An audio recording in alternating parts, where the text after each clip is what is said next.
Hey, what's up, guys? This is Steve here, And Ruka. and to this video, I'm going to be ranting a lot because I'm pissed off, just like a lot of the international fandom is. Oh, Mm, just not the international fandom, the Japanese fandom as well. But there are two things that I'm just really pissed off about, and I will be ranting about them. Now, it's your decision, Ruka, if you want to start off with the ranting, or do you want to save that towards the end? well, how bad do you feel? Like, I am, if you feel like, like you can't hold it in, you just want to I'm, get it out of the way, or yeah, I just want to get this out of the way. so yeah, I'd say we should probably discuss the issues first before we get on to discussing the other news. So the first issue that I will be ranting Mhm. about is MNL Sousenkyo. Um, what the hell are they doing? Like, I I'm with you there, I honestly. can't I'm like, even understand what is going through their minds and processes. I mean, because I was talking in the Discord when this was first announced, and we do have some like people from the Philippines there. They're in our Discord, uh and they're explaining how like J-pop isn't known like at all in the Philippines. That it's like a very minute niche thing. And but however, K-pop, a lot of people know K-pop. So, and then this is where this comes in apparently.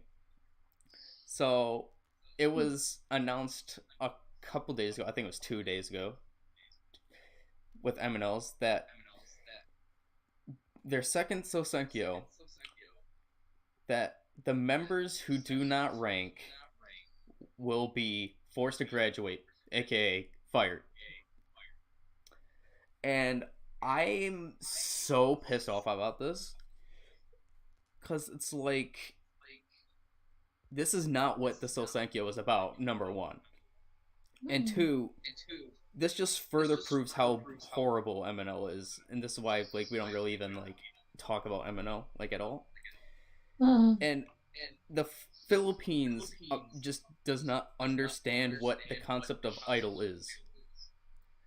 Like, not at all. Idol, I mean, MNL from the start. Do you know how MNL started? They started with people being voted in. So the MNL way of thinking that I can see from management is it's everything is about popularity, and that is not what idol is about. We know that idols can be terrible at dancing and singing. The best example of that within the 48 46 is Iguchi Mao. Like, she's terrible at both, but still in the end, she is an idol. Idols are not perfect. And the thing is, we watch these members grow from being nothing into something.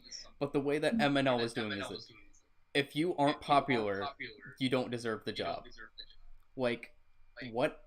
What? I don't understand. Middle. Like, and I feel like extremely terrible for like the second gen members of MNL because apparently Mm. like they've only been around for like a month, and and what the guy said, the head of the one company of MNL, he's like he wants this to be a fair Sousenkyo. What is fair about having the second gen only being around for like a month and then being put into a situation where your job is on the line? Like, I just don't understand. And the thing is that the way that management is doing this, it's like they're trying to put this off to the side. Like, in the end, it is not going to be our fault that these members get fired. It is your fault, the fans, because you are the ones that are voting.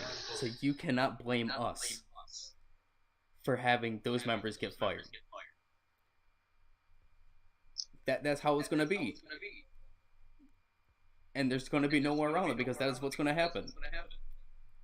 And it makes it even worse about how they're trying to make more sales based on trying to save the members, essentially. That is screwed up to the most extent, besides what's happening with the Mahohon situation. Like, you're making profit off girls about to be fired. Like, that is unacceptable, especially for a business wise. That's really screwed up. And like, they still don't understand the concept of idol. That is the thing. The guy said that he wanted to market this like K-pop. K-pop. This is a J-pop concept. This J-pop and K-pop are completely different in their concepts, and yet you're going to take this into the K-pop just because the Philippines more or less understands the K-pop concept.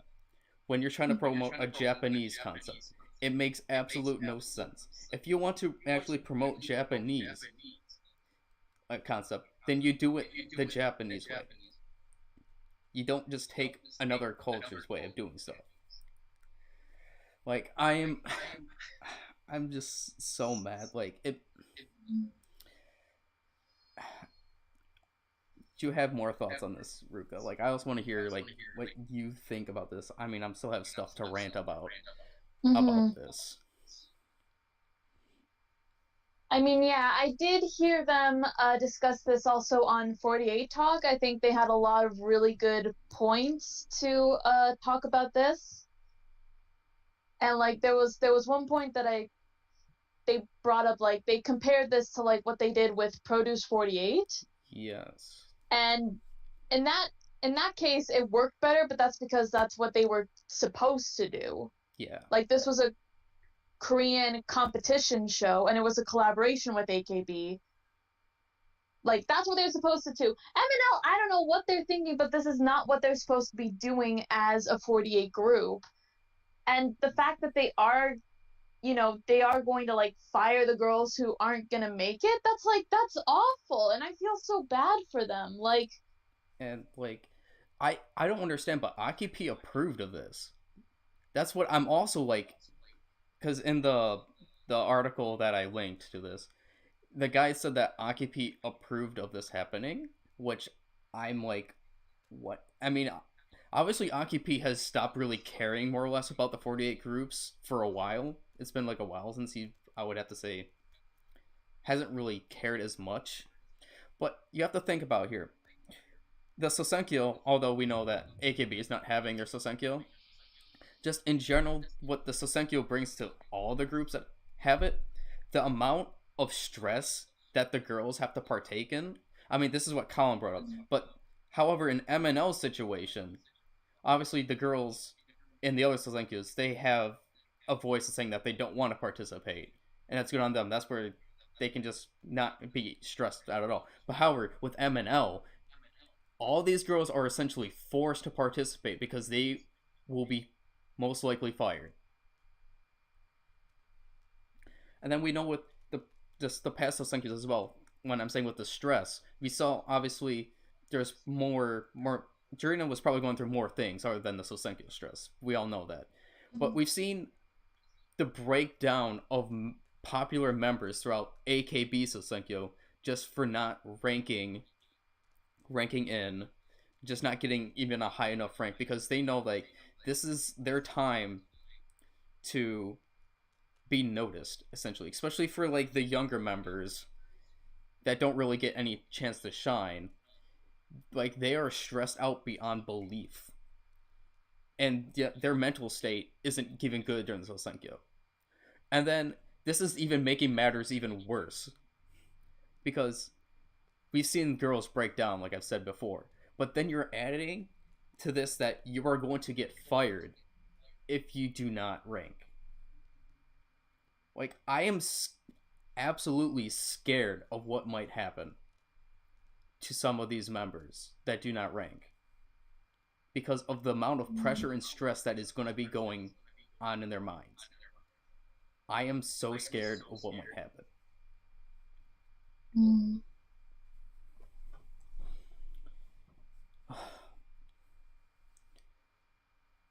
But yeah, um, they just don't understand the concept of idol. Not one bit. Idols aren't perfect. It's not about popularity. If you think, because if you think about, there are some underground idols that are like, I know maybe this isn't like the best example, but I mean Amina Dejon, she's an underground idol. She even stated in like her tweet that like not all idols want to be popular. I mean that's true, and you have to think of what they are essentially creating. Well, it's a service based thing. The reason why we listen to idols is not because we want to follow their popularity. It's because we want an escapism to get away from the real life around us. And they're helping us with that. So it's like, and it's even I just, there's more that I want to say, but like I can't even like describe of like how I want to even like state it, more or less. But they just don't understand idol. Do you have any more thoughts? Okay. Then that was in a nice 11 and a half minutes of, I guess, me ranting on that subject. I think that there will be more that I think of after this video. But as right now, I can't really think. So I guess now, going on the Mahohon situation. Oh, Jesus Christ. I am so utterly angry at AKS right now. Oh, and the management as well. So, if you guys don't know, they had the third-party investigation report was released yesterday or 2 days ago as well. And then there was a press conference this morning on the subject. Well, basically filling everybody in what the investigation report was on. Now, a lot of people are happy because AKS made a fool of themselves. And it showed so easily how they made a fool of themselves. I mean, I have to give Mahohon so much credit in being so strong of what she did. Because the thing is, this is essentially a live stream of the event. So she was able to live tweet what was happening and giving her thoughts and opening up some light. So one of the things that was announced was that they were denying that members were directly involved in the Mahohon case. And I would have to say that is BS. That is absolute BS. There were members that were involved. Do not tell me that there were not members that were involved. Those members need some sort of like, they need to be punished in a way. Like, I don't care what you say. Like, they need to be dealt with. And they are not. AKS is trying to hide. And this is... And the thing is with the press conference, I believe it was the AKS management that was talking.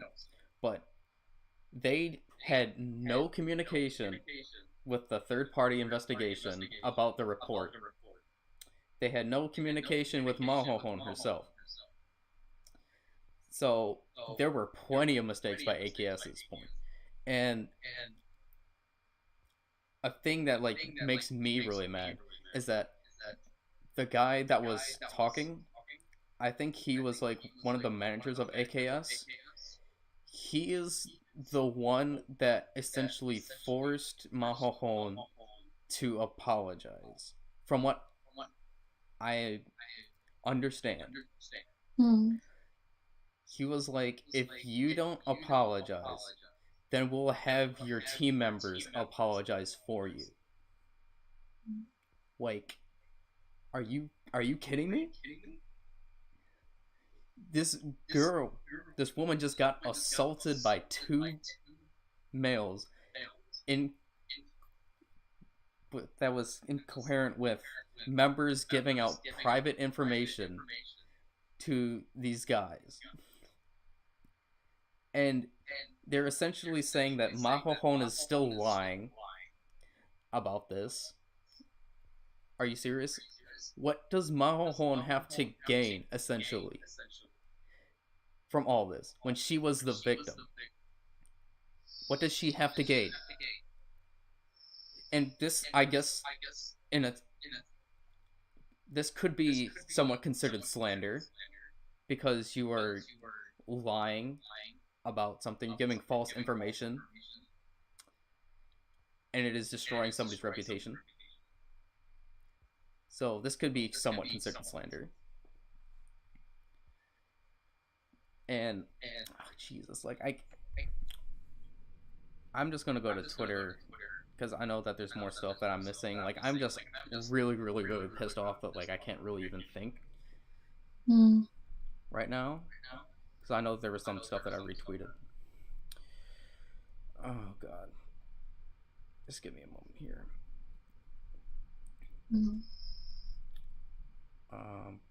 Yeah, for that. It was. This is what I was talking about with the guy. On January 10th, AKS official Takumi Matsumura requested that Mahohon apologize. She was told that if she doesn't, other members will read the apology on her behalf. And apparently, like, he sent Mahohon what to say for the apology instead of Mahohon doing it in her own words.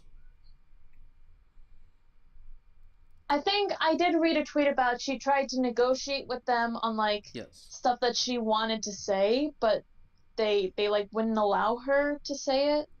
Is that right? Yeah, that's essentially what happened. And like they were just trying to not do the problem itself of what happened with Maho. They were trying to focus like on the management part of the problem when that's not what the fans. I mean, obviously the management is a huge part of the problem, but they're just trying to sweep everything under the rug. Is essentially what AKS is trying to do. They're trying to save face, and especially save these members that were connected to what happened. Like, why? Why are you trying to save them when they essentially committed a crime? It essentially was a hit. It may have been indirectly, but still, they still allowed another member to get hurt based on their stupidity. And they need to pay for that thing. I know that there was a lot more I wanted to say, but I just can't really.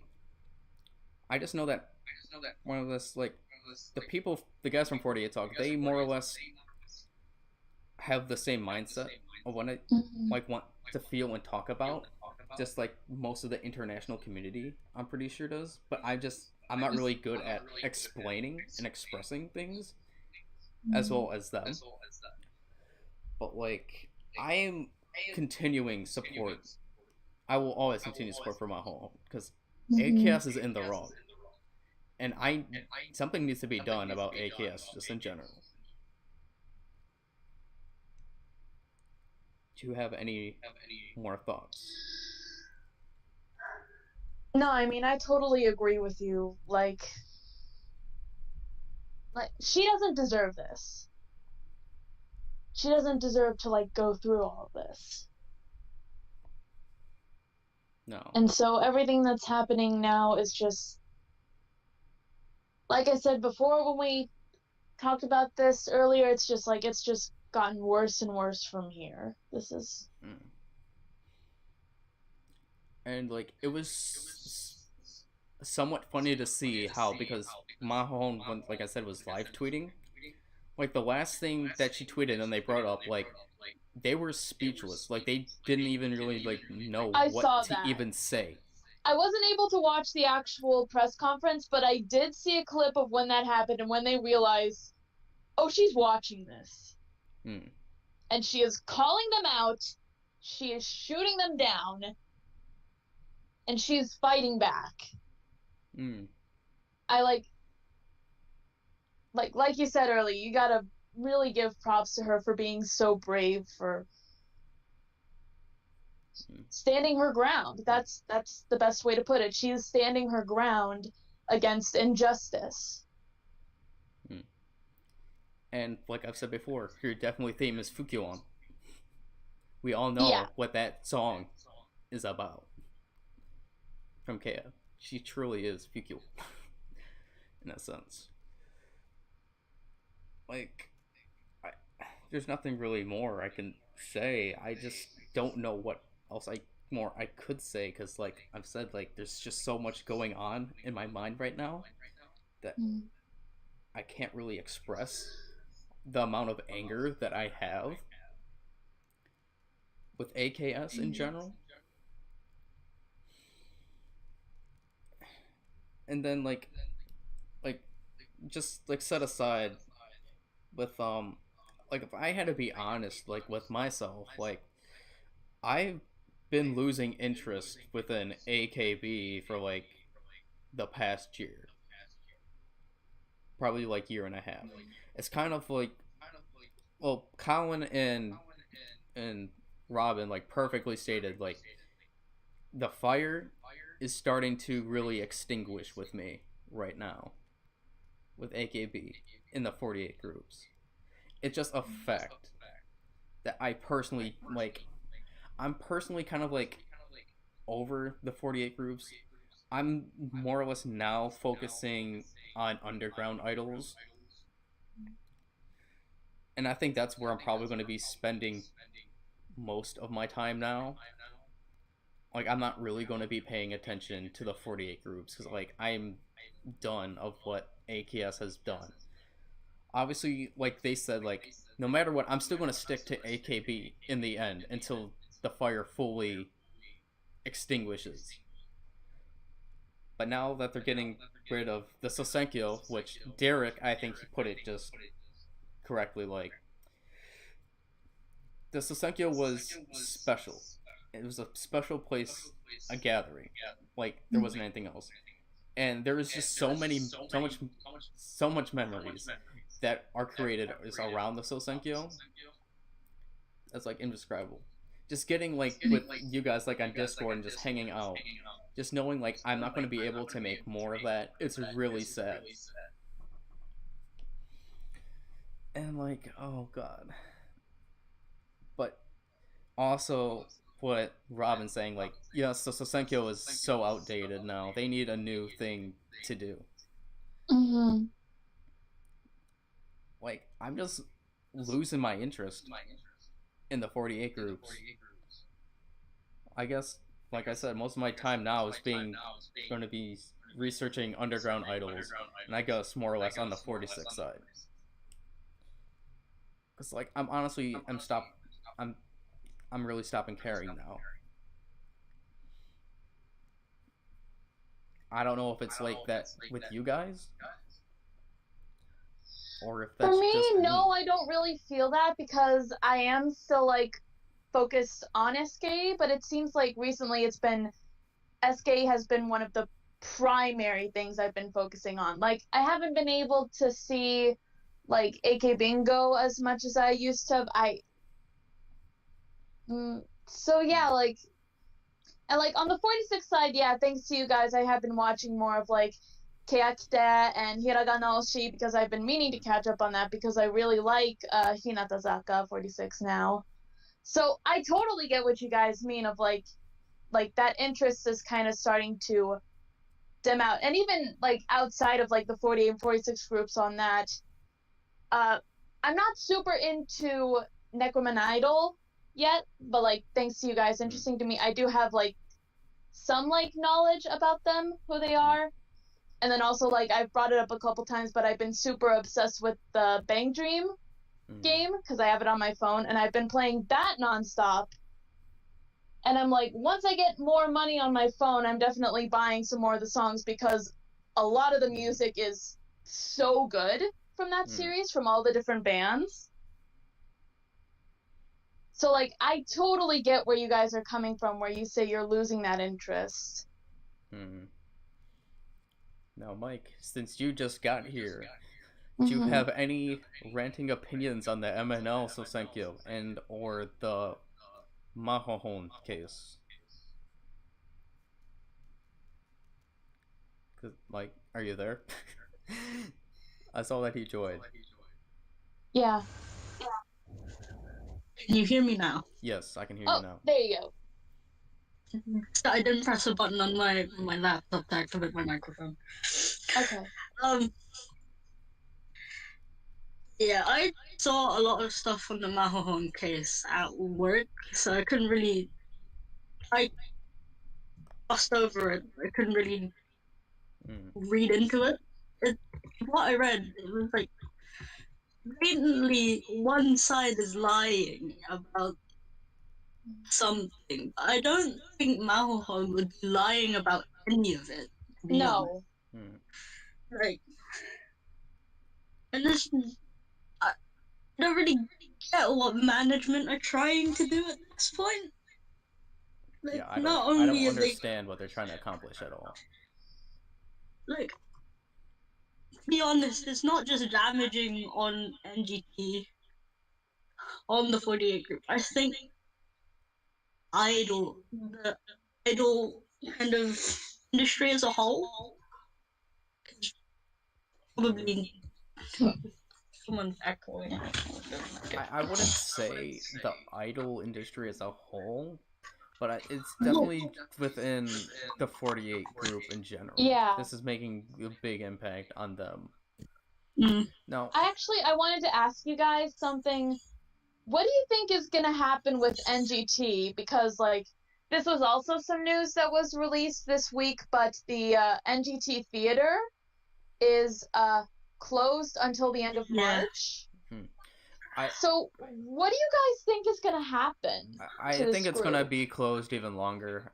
I don't think... I think so as well. There's no way that they're going to be able to open up the theater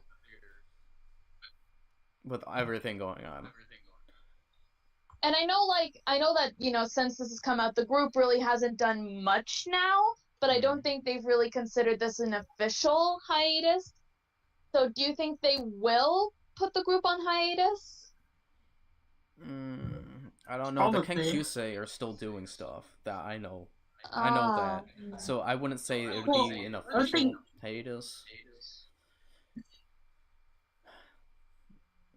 But I'm just so happy that Mahohon has an amazing friend in Sugahara Riko. I am just so happy that she has made a friend like her. Thank you, Sugahara Riko. Because Sugahara Riko has always been there for Mahohon through everything. So I have to thank her for sticking with Mahohon.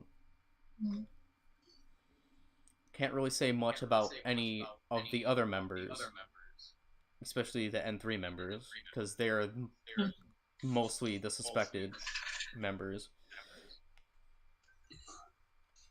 But all I have to say is thank you, Sugahara Riko.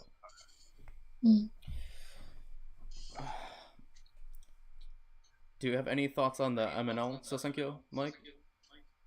Not really. I don't really know anything about it except the fact that they could get out of the group if they don't rank. Aside from that,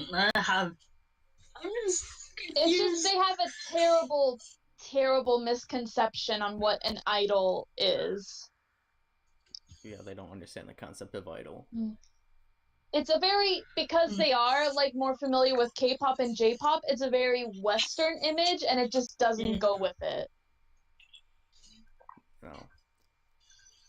I mean, just like Derek said, with Bangkok, they're still making it their own thing, but they're still very well keeping the concept of idol. That's why BNK is so popular, too. Like, they're still idols, but it's their version of idols. I mean, JKT as well. Well, yeah, them too. Like, those two international groups are the prime example of making it their own thing, but still being idle.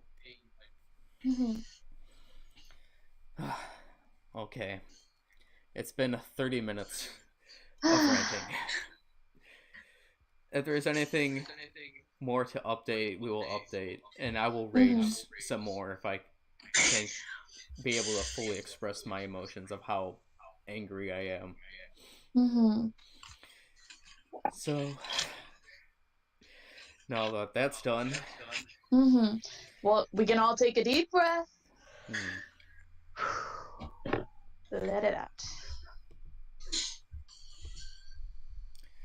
So, where do you want to get to now? Well, let's see. I do kind of want to, since we are going to start off on, like, the news for this week and going into more of the positive stuff, I do want to talk about some MNL48 related news that has made me very happy.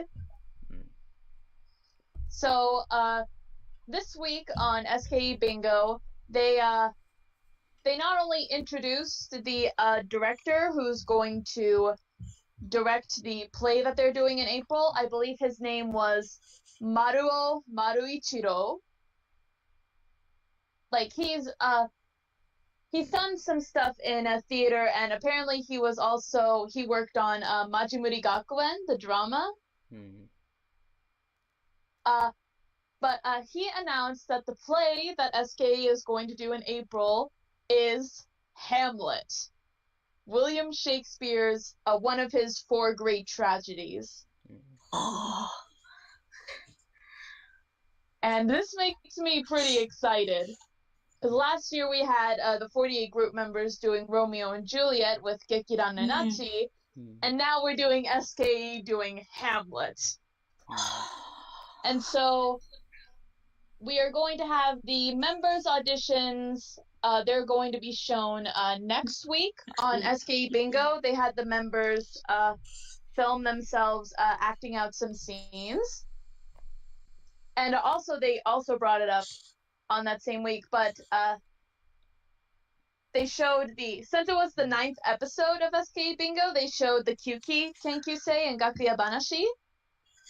And Shirai Yukino, because she won the auditions, she is going to appear on the show next week. Woo! Good for her. I don't know if you guys have, like, seen, like, her acting, but she's really good. No. Not really. But yeah, like, basically, like, when she was doing her audition, she was basically reenacting the moment of when she told her mom that she was wanting to audition for SKE and become an idol. And it was really sweet. And she was like on another level compared to the other members. Ruka, 1 second. This is really odd because your camera is, like, so far behind. Like, I can hear you talking, but same. Your camera is so far behind. I don't understand. Is it behind? Is it, like, lagging? I think so. I think so. I realized while you were talking, and I didn't see your lips move at all. Okay, then I'm just gonna turn it off for now if it's lagging. Okay, I'm sorry. That was really weird. Okay. I'm sorry for that if anyone else noticed that. I don't know how long it's been doing that. Once you rewatch this, you'll probably understand what I mean. Okie dokie. Oh, that was weird. But I'm sorry, go ahead. What's the rest you wanted to say? But yeah, I'm excited to see, like, who's gonna get picked for the cast. And I've actually borrowed a book from my college library, a copy of Hamlet. I love Hamlet, I'm not gonna lie. Just so I can catch up with it, yeah. I'm really excited for this. Let's see. Who do you think, like, do you have any, like, predictions of, like, who will be cast as who? Or are you just, like... I just would rather just get the prize, to be honest. Yeah, I mean, I agree with you. Like, I'm still getting familiar with it. I am familiar with the plot from, like, I do know the plot of Hamlet. I've seen like the Sparks Notes version of it. I've seen the abridged version of it. And I know it doesn't really count, but Lion King. But I know that that's different. But yeah, like, I'm very excited to see what they're going to do with this. So yeah. Okay, I have nothing really to say, other than Kitao Yoshino better get a role. Oh, she better. She better. That's the only thing I have to say.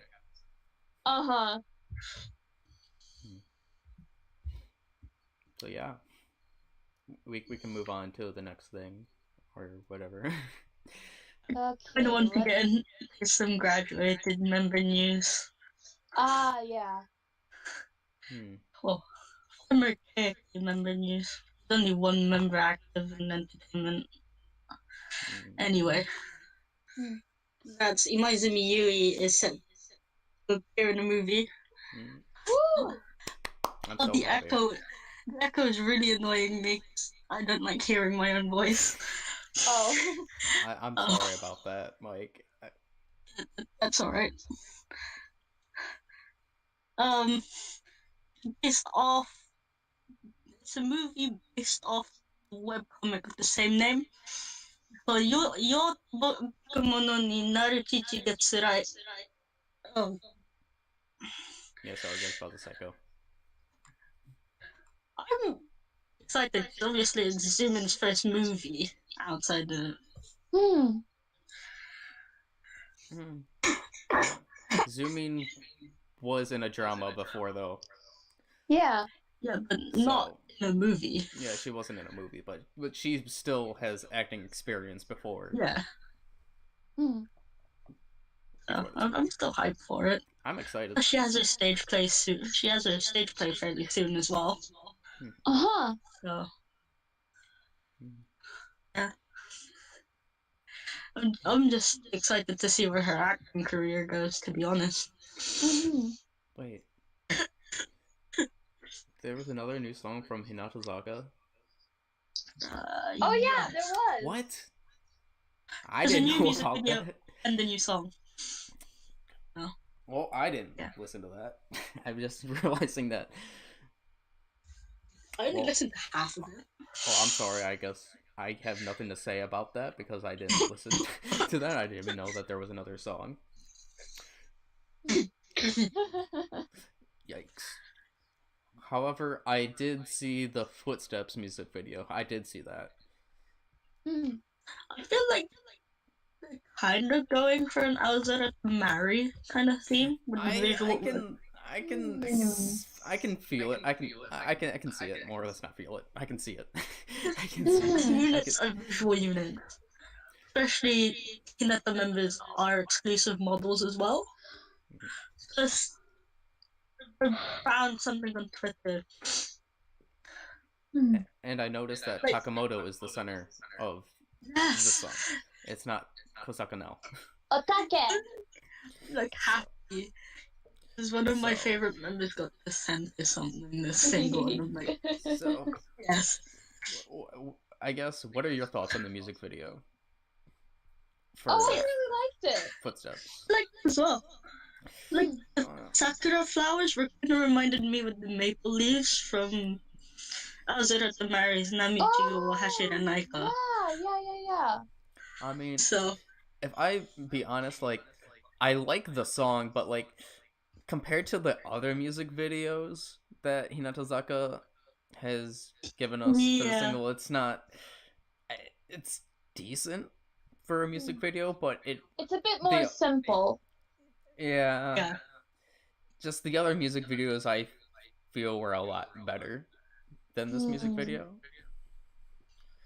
But nonetheless, I still like the song. It's a decent music video.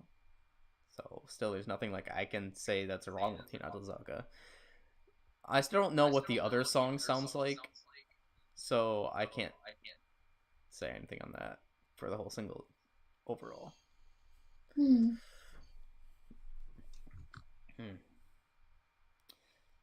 So, what do you want to get to next? You good? Let's see. Actually, I want to get more of the bad news out of the way. So, okay. So there were 2 graduation announcements that were announced this week. The first one was Team 8's Hitomi Kotone. I honestly didn't really know much about her because I'm not really a Team 8 fan. Yeah, neither am I. So I don't really know a lot of Team 8 members, if I had to be honest. Like, there is a very select few Team 8 members that I follow. For example, Hama and Harupyeon, Hashimoto Haruna. Let's see. Those 2 are Hitomi my most... Kotone, she was the Okayama representative.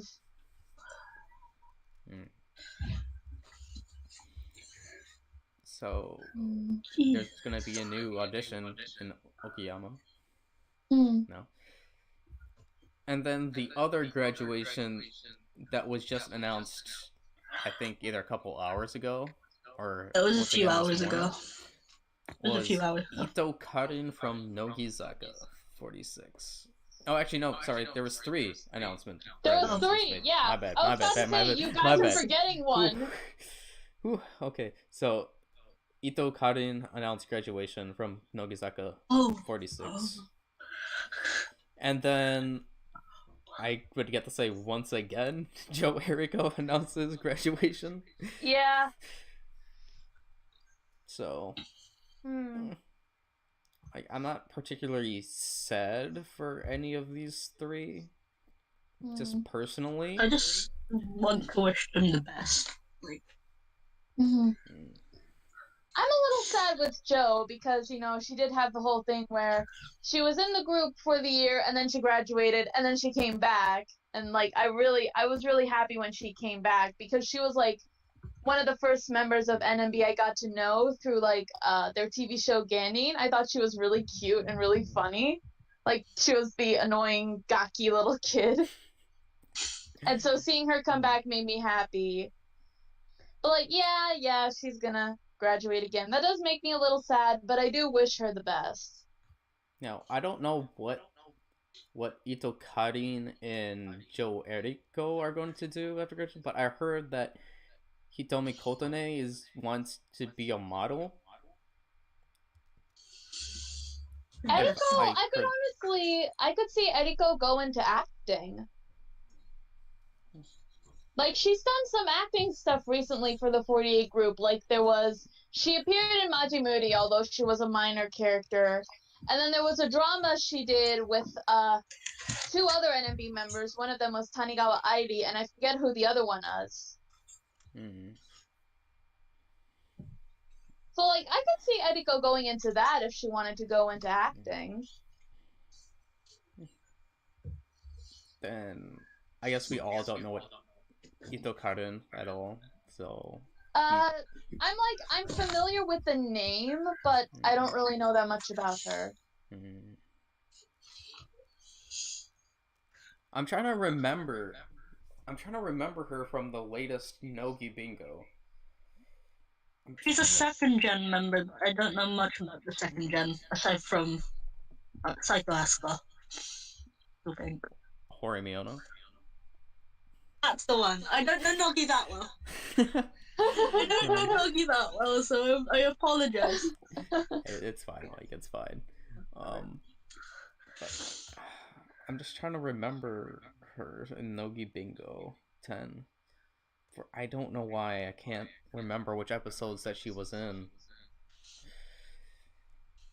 Either way, I wish the best of luck to all 3 of them in the future. So, you guys can talk about whatever you want to next. Let's see. I guess we can talk about some Keiya stuff, like, first off, the photo book stuff. Oh, yeah. Sure. So, first off, Watanabe Risa, the cover for her photo book was revealed. I'm definitely getting the Amazon cover. I think I got all 3. Mm-hmm. And then her photo book has, it's getting a 130K first printing. Is that right? Yes, and I think that's the highest in Sakamichi. Oh, really? Even more than Shinichi Mai? I don't actually know, but that's Because what I saw on Twitter. Okay. I don't know.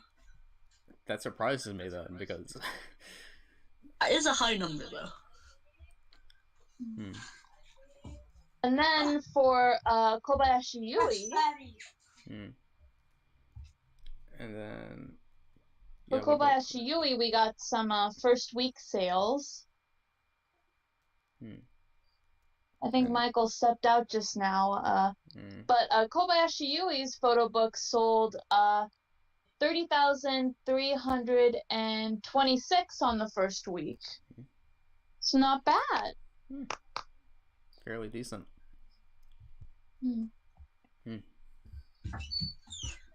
Let's see. Okay, Michael's back. We just brought up Kobayashi Yui's photo book first week sales. Out of all the Keiaki ones, I think Yui Fun's is the weakest first week sales. So I'm out of breath right now. I have to run upstairs. Ruka, why don't you talk about Eyes 1? I guess the Eyes 1 and the Equal Love news. Oh, okay. Let's see. Do you want to continue on with some of the Keiaki news first, or? Let's see. What else is there in the Keiaki news? There is still quite a bit of Hinata news, but I think I'll get onto it later. I guess. Okay. I'm so tired. If you guys press, if you hold Control F, and then you type in a word, you can actually, it highlights the parts that it's got on the docs.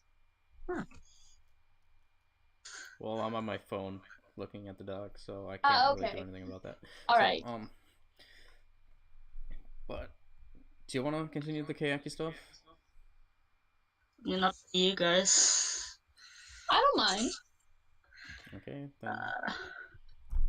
Okay, so, here's some news. Michael actually shared this with me. Was pretty cool. I'm actually happy with this, because Mayoshi actually has some PR this time. So, Moriya Akane and Ishimori Nichika, they became the Tohoku Rakuten Golden Eagle Girls image characters. Some baseball-related stuff. Very cool. Makes sense, because the hometown team, I guess. Let's see. I think there was some news relating to the Tigers, now that I think about it. I saw on J Showbiz. Yeah, I saw that as well. I'm gonna look for that real quick. Jesus, I can't keep my phone straight. I'm just hyped to see whether there's gonna be a ceremonial first pitch. Ooh, for this one. Yeah. Because I saw handshake reports from Nen. She hinted something about a ceremonial first pitch, and I'm wondering whether her and Nitika gonna do it or someone else. Oh, okay. So the Namba Tigers are going to come back to Mount Roko in 2019. Okay. Let's see. The official site has announced that Minna de Roko Oroshi 2019 lineup yesterday include former NMB member Yamamoto Sayaka and current NMB members Murase Sae, Tanigawa Airi, Kawakami Chihiro, and Yamamoto Ayaka. I honestly thought Tanigawa Airi graduated ages ago. No. She's still in there. Still in the group. It surprises me every time she gets mentioned as an NMB member, because I think she graduated. When... I don't know why.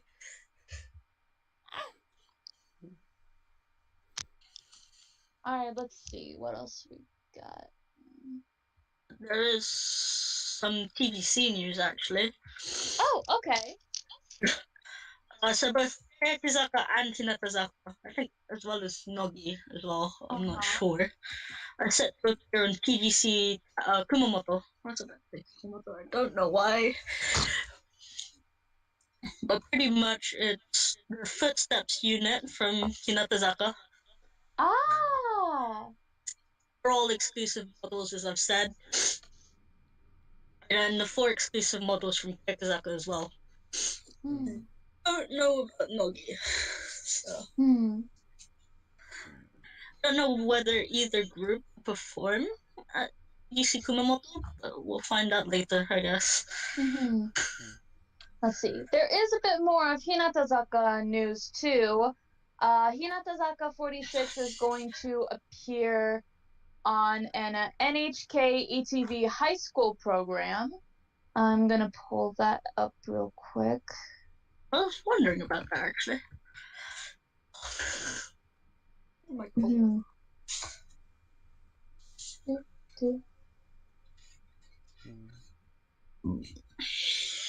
Okay, here it is. Hinatazaka will appear in NHK ETV's high school program, Itsudemo Dokodemo Koukou Koza 2019. I guess this will be kind of similar to like the short anime program that Okada Nana did. It's going to be something to help with the new school year. Probably. Maybe. And apparently there's a note actually on the article. It says that on the official website, they listed the group as Hiragana Keyakizaka 46. They still haven't renamed them. Maybe they planned to do this last year, but didn't get to do it, so they're doing it this year? I don't know. Who knows? Let's see. The only logical reason I can think of if they still named them Hiragana Keki. Let's see. There was also, kind of also relating for this is a different program, but Kakizaki Memi and Matsuda Konoka are in the regular cast for another program called Shakai no Jouho. Shakai no Jouho. I guess that's going to be talking about society because I know Shakai means society. I don't know much about this show, but I'm just happy Konoka's getting more recognition. Yeah. She's just an all-around talented girl, and I feel like she does need more spotlight, I guess. And then let's see. They also released a trailer for a documentary, Hinatazaka 46 story. I haven't watched it yet. I also haven't watched it. I haven't watched it either. So. Oh, okay. All right. So yeah, we'll check those out later, and maybe the next time we do a video, we'll talk about them more. I don't know about this particular news in terms of Sakamichi TV. I know a preview for it has been released, so. Oh, okay. I'm just excited for like lives and then the live reports. I'll pull up the article now. NHK TV special show Sakamichi TV will be aired March 23rd. That's tomorrow. It's tomorrow. Yeah. 1.5 hour TV special show will invite Japanese actress Yoshioka Riho. Oh, I know her. Yoshioka Riho. I've heard of her. I'm just saying, from this preview, Nen and Mion together, it's just. Okay.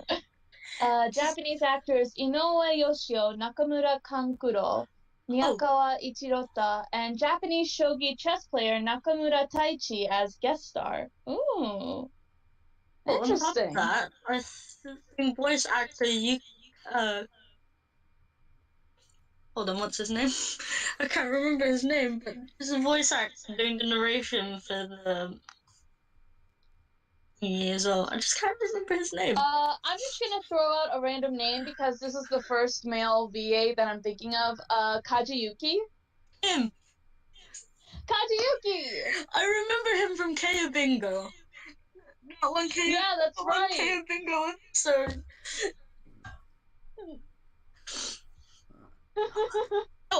One bit. God damn it. I'm just typed for this. Let's see, and we talked about... Okay. Let's see, I think we covered almost everything Sakamichi-wise. There is one more thing. Oh no, there's two. Nagahama Like there's a Neru. lot. There's like yeah. Okay. So first off, Nagahama Neru, there was a new Aeon card commercial released that she was in. It wasn't really a commercial, it was a web movie. Oh, web movie, okay. No way. Yeah, I really liked it. I liked it too, and then there was a bit of Habu towards the end as well. Yeah, there was Habu towards the end. No, because it kind of links in with the first one with Sugai and Habu, where both Watanabe-risa and Nagahama appeared in it as well. I'm genuinely tired. Why did I decide to do this? And then for other commercial news, Shirei Shimai was in a new commercial for SoftBank. Yes. Minyan. So I haven't seen She got turned into a cat. Just imagine Shirei Shimai as a cat. That's all you need to know. Okay. Okay. And then some Nishino Nanase news. This is actually pretty cool. I was actually quite shocked to hear this news. And happy so the Keyholder subsidiary appoints Nishino Nanase as the brand ambassador. Like, I was quite shocked and happy at the same time. It's kind of interesting because, like, I saw a tweet about this and someone said, "Oh, they're the company who's working with SKE now." Yep. So let's see. Keyholder official site announces that its subsidiary FA Project appoints former Nogizaka 46 member Nishino Nanase as the brand icon of its new color contact lens brand project, Me Mar. FA Project Inc. is an artist and talent management under Keyholder, which is owned by AKB48 producer Akimoto Yasushi and Keyholder Inc.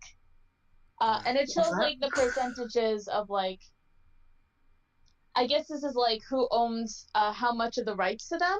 Keyholder Inc. has 62%, Akimoto Yasushi has 21%, and then it also includes YNN Brothers and AM Entertainment. So yeah, pretty cool. Then, with more Nogizaka stuff, Hori Miona has gotten a lead in a movie called Hot Gimmick, and the first trailer was shown. Yes. I didn't watch the trailer at all, so... It's a short, 30-second trailer. Okay. Let's see. We'll probably maybe talk about it more when, like, a longer trailer comes out, but I think it looks pretty interesting. Also, kind of related with movie trailers, they also released a trailer for The World of Machida-kun, which is a movie that Maeda Atsuko is going to be in. Did either of you see that? No, but I saw the visual, and Achan was skinny, so I'm assuming this was shot before she was pregnant. Yeah, most likely. And, like, because of the fact that she is married now and about to have a kid, it is so weird seeing her in a high school outfit again. Well, she already had the kid. So weird. I thought she already had the kid. Oh, yeah, she didn't have the kid. Right. Phew! I'm Friday, we're all tired. This is what I'm talking about. It's Friday. We're all tired. It's alright.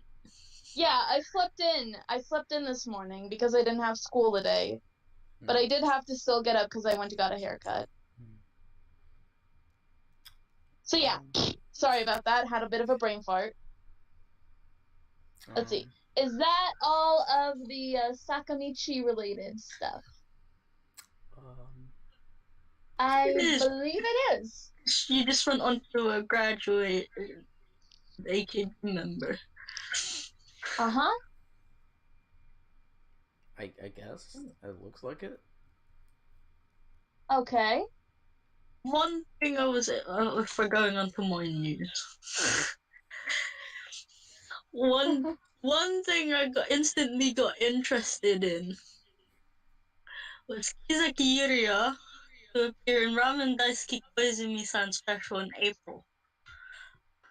Yep. My instant thought is, where is Ramen Daisuke Saito Kyoko? Like, exactly. No, because in one of Kyoko's blogs, seriously, so one of Kyoko's blogs, she showed an illustration she got from the mangaka of Ramen Daisuke Koizumi-san. And let me guess, was it of her? I think it was of her and Koizumi-san. Yes. And it was full of ramen noodles as well. I was just like... Yes, that's perfect. He knows Kyoko might just appear without your knowledge. True. The topic of ramen, I don't know if we mentioned this last week, but I feel like we did, but Kyoko became an ambassador for the Ramen Girls Fest. No, we didn't mention that last week. We mentioned about SKE's show on NHK World about ramen. That's the ramen boo. But we didn't mention if we haven't, then one more piece of Sakamichi. Ow. Sakamichi news. Oh, yeah. So yeah, member Saito Kyoko is appointed the PR ambassador of Ramen Girls Festival in Shizuoka 2019. Oh, now I really want to eat ramen. So yeah, I'm pretty excited for this. So for those of you who don't know, Ramen Daisuke Koizumi-san is I'd say a fairly popular manga series. And they made a drama out of it. What was it, 2016? It was in 2016 they made a drama of it. I know that they did because I've watched it. And the girl who plays Koizumi-san in the drama, her name is Hayami Akari.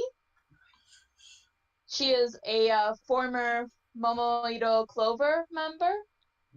I think I mentioned her. I mentioned her when we were talking about she's going to be in a movie with Matsui Rena. We talked about that, yeah. I think so.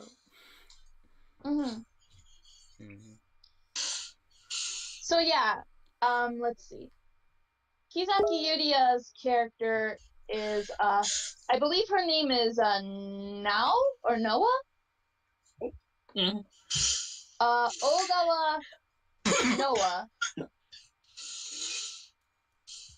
Why do I get the feeling it was Nao? Like, I wanted to say it was Nao, but the article says it's Noah. It could be either one.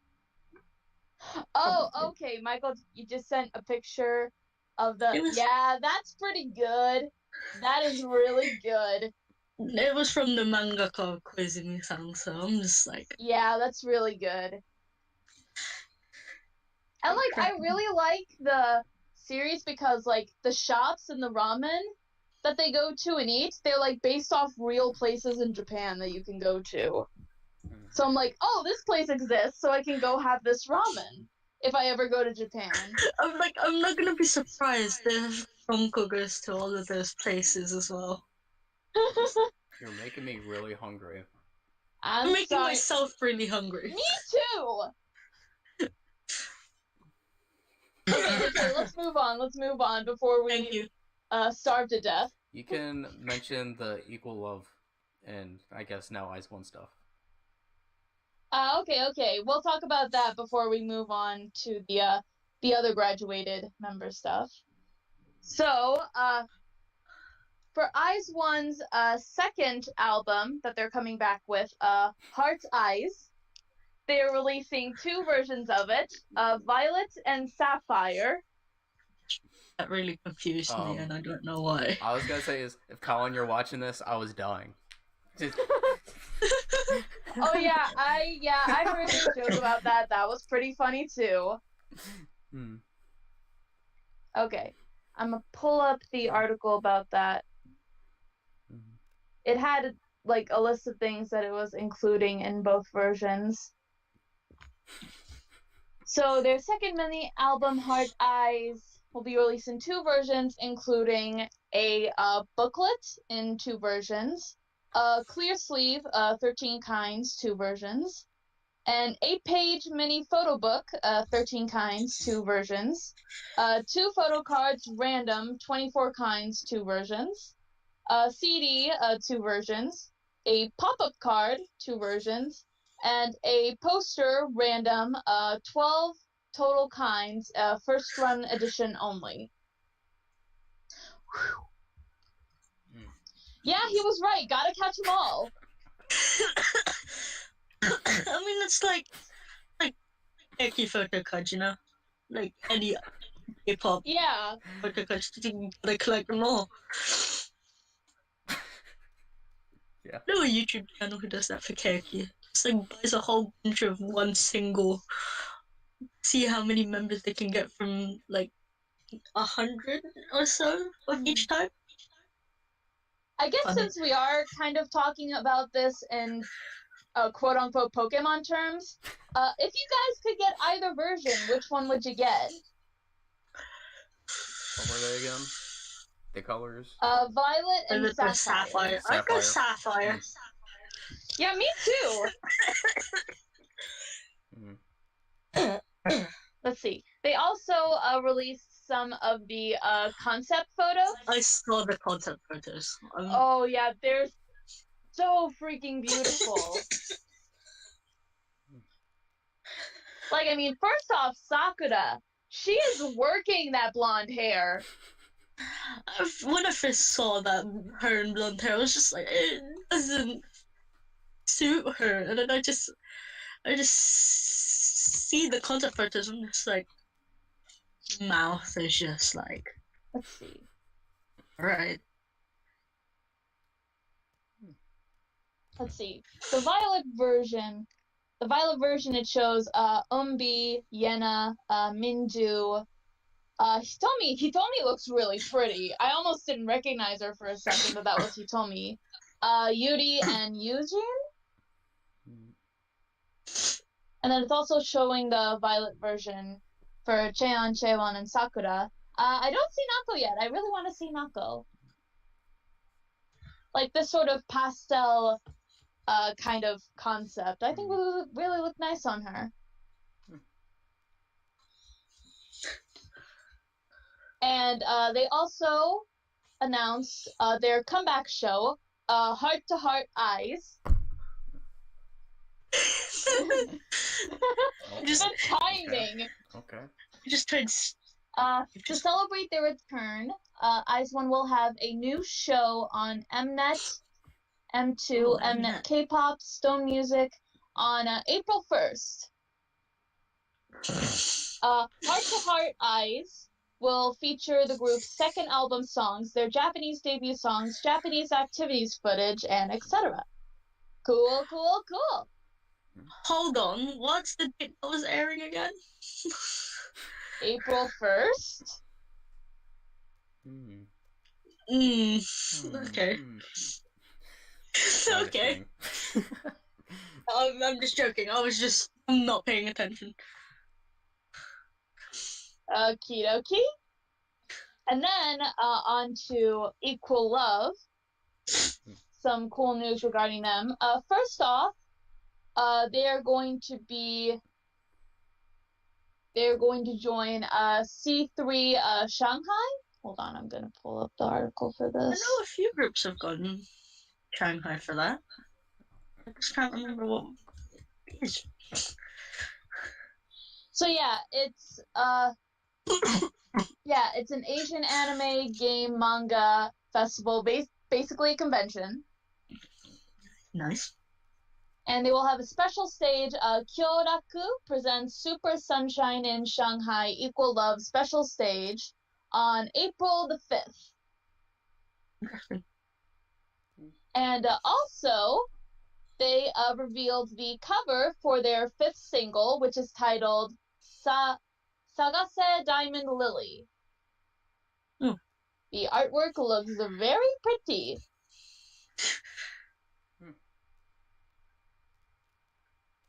So, yeah. Okay. And then I realized we did miss on Sakamichi news. Ah, we did? Yes, we did. Sakamichi? So, Nogizaka, I believe they revealed the title and track list of their album. But they've also revealed the covers for it as well. Yes. Yes, that's right. I'm sorry, I can't bring up anything up on that because once again I'm on my phone. If I go, don't worry, I got it. My thing will die. Okay. I just know the title is Ima ga something.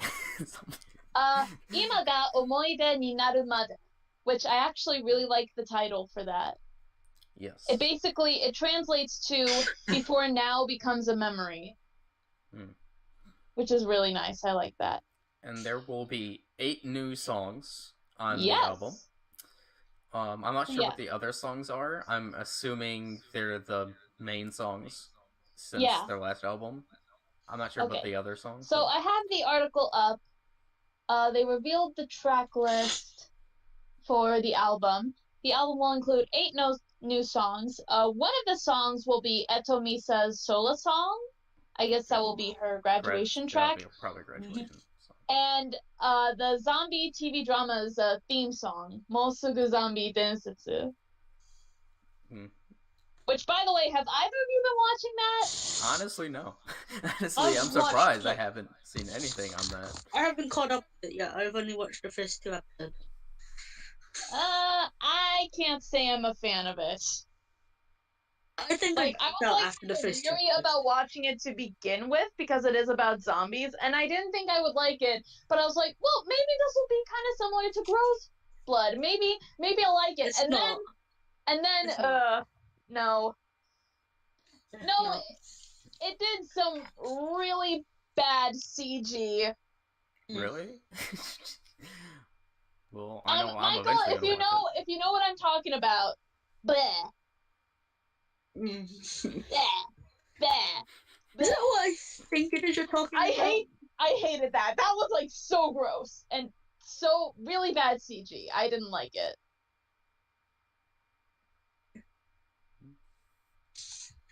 So yeah, no, I haven't been watching it. I think I dropped after the first 2 episodes. It just wasn't my thing. Let's see.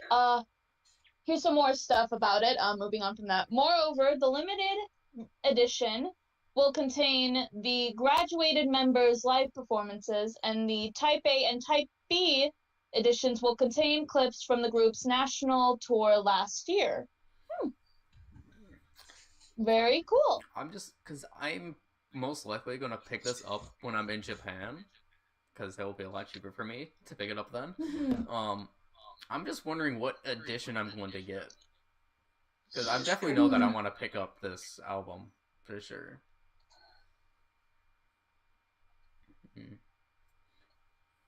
And then they revealed the cover art. So what did you guys think of that? I didn't see the cover art, to be honest. I just heard the news. If I had to be honest. I'm gonna say it's so pretty. Well, yeah, I really like it. I really like it. Okay.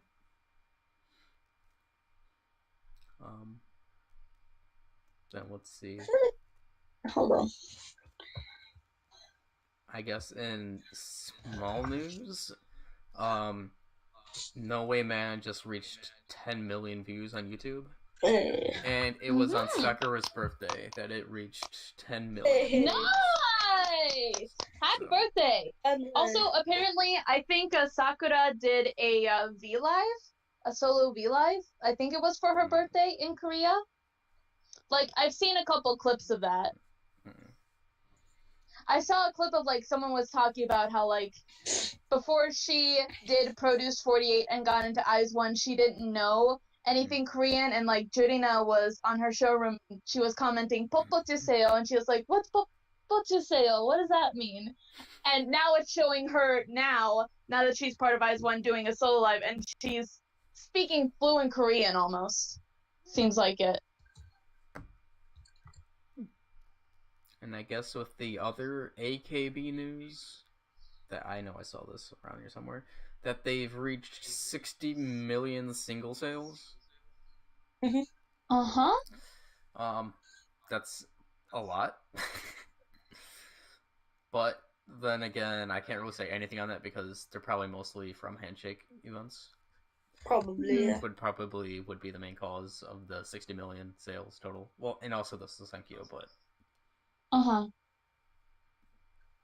yeah, AKB reached 60 million single sales. They're still the number one by a long female shot. By a long shot. Selling. So yeah. What else was there? Let's see. Oh, we've got Mukaichi Mion. Oh right, that's right. I was about to say, you just bolded that. Yeah. She got appointed to be the next general manager starting in April. So in a couple days, Mion will officially be the general manager of the 48 group. Now, what do you think about that? I thought it was surprising because I've forgotten when Yui-han appointed her as next general manager anyway. It was... I feel like it was... Was it during their birthday stage? The AKB birthday stage? I feel like it was definitely the beginning of this year. I felt like it was the beginning of this year as well. Huh. Like, I feel like... Oh yeah, it had been this year, never mind. Personally, I am very happy for this. I'm happy for her, but I feel like... I think it's too soon. Same. I'm not gonna lie. I honestly think it is too soon for Mion. Because you've seen, like, how much time it was... Takamina was training Yui-han to be the GM. And now they're just throwing Mion into the deep end. But now, Mion, after not even 3 months... Not even 3 months. Like 2 months. Yeah, not even 3 months is now becoming the GM. I think it's way too soon.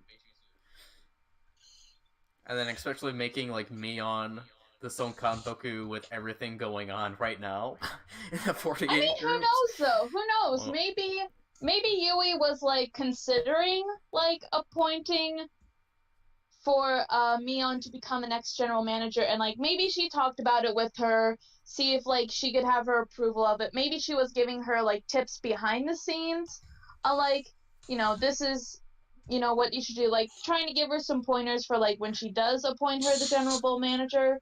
So, like, maybe there was stuff, like, going on behind the scenes that we just didn't see. Maybe she was training her for some time before she actually announced this. And plus, you know, as we know, like, Mion really does love the AKB48 group, and she was the top score for the center exams when they had that last year. Yeah. So, I mean, heck, this proves, like, Yui-han, like, she does seem very confident in Mion's capability for leading the group.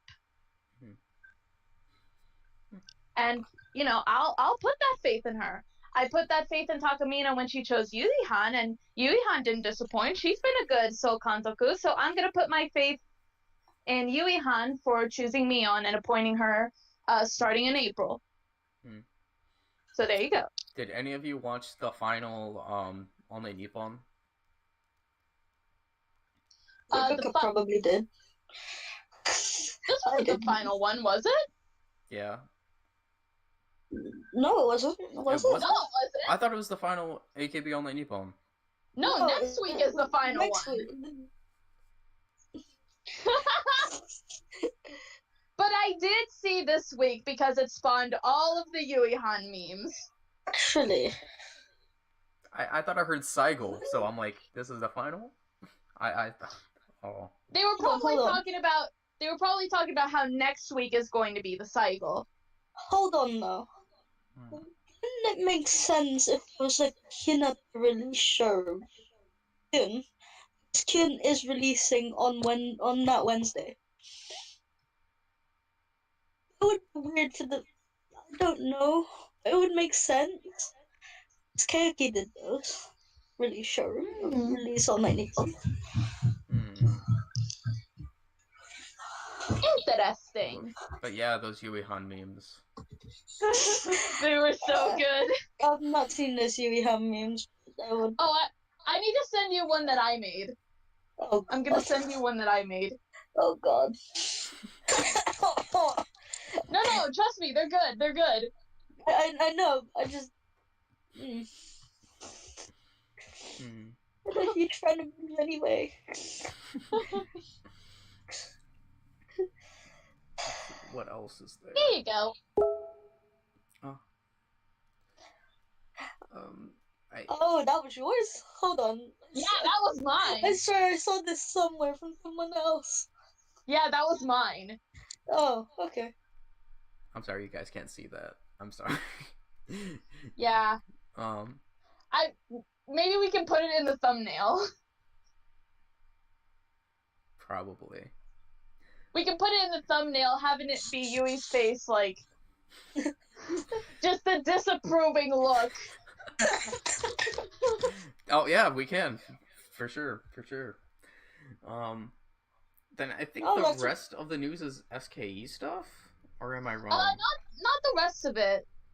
There's some more stuff up here. Okay, I see something about STU's theater being complete.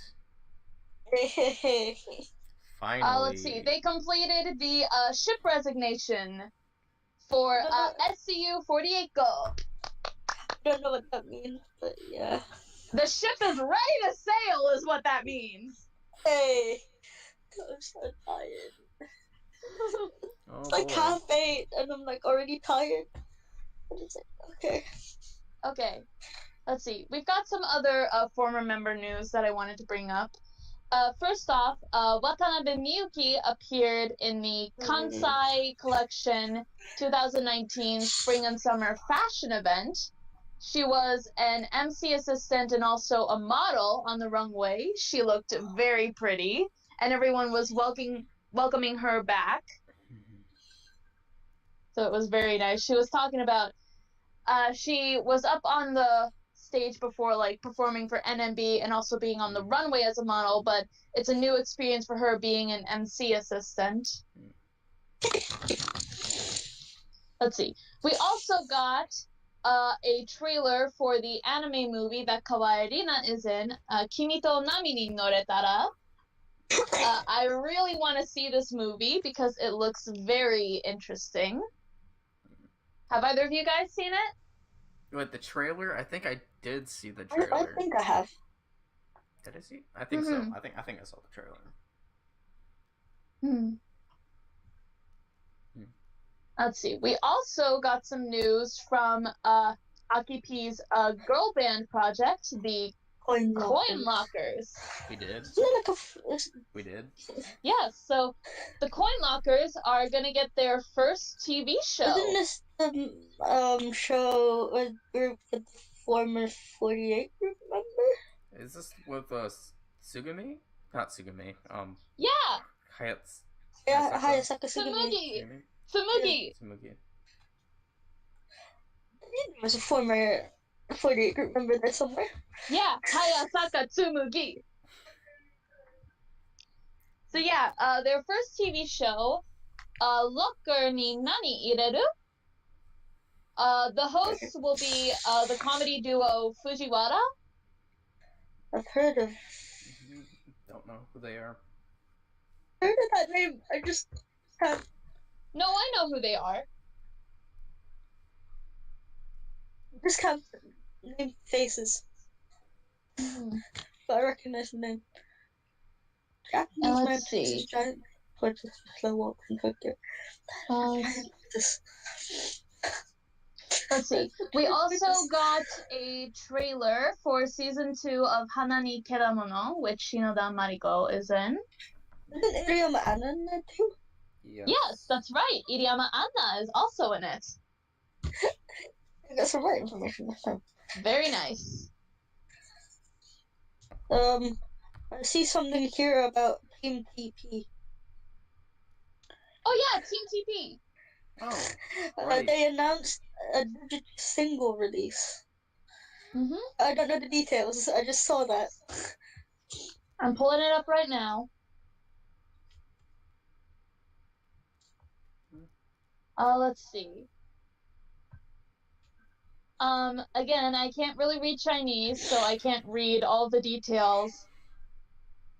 But yeah, they will be releasing a new digital single in spring of 2019. I do see Abema in there. I might check it out just because of Abemaru.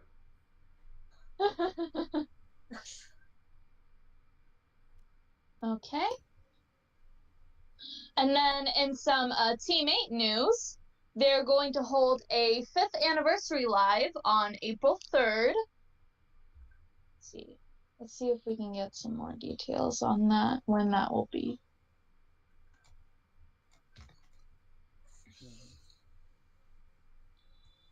Yeah, that will be in the AKB Theater on the 3rd of April. So, look forward to that, Team 8 fans.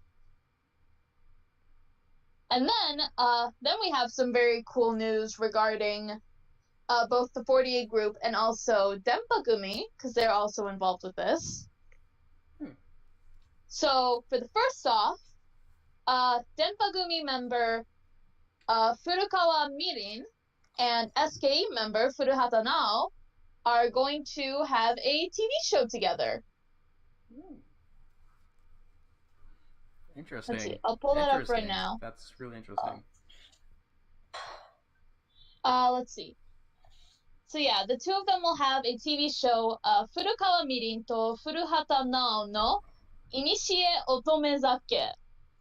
Isn't this related to sake or something? Yes, alcohol. It's gonna be about girls and it's gonna be about drinking. Sounds fantastic. Sounds like my kind of alley. Drinking part, not girls, the drinking. So yeah, that's gonna be fun. I wonder how drunk they're going to get.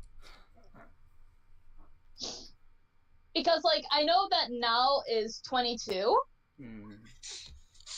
But Furukawa Mirin, the Denpagumi member, she's like 32, I believe. She's like 10 years older than Nao. Really? Yeah, and she doesn't look it, but she's 32. She really doesn't look it. She's a 32-year-old idol? Jesus Christ. Yep. Damn.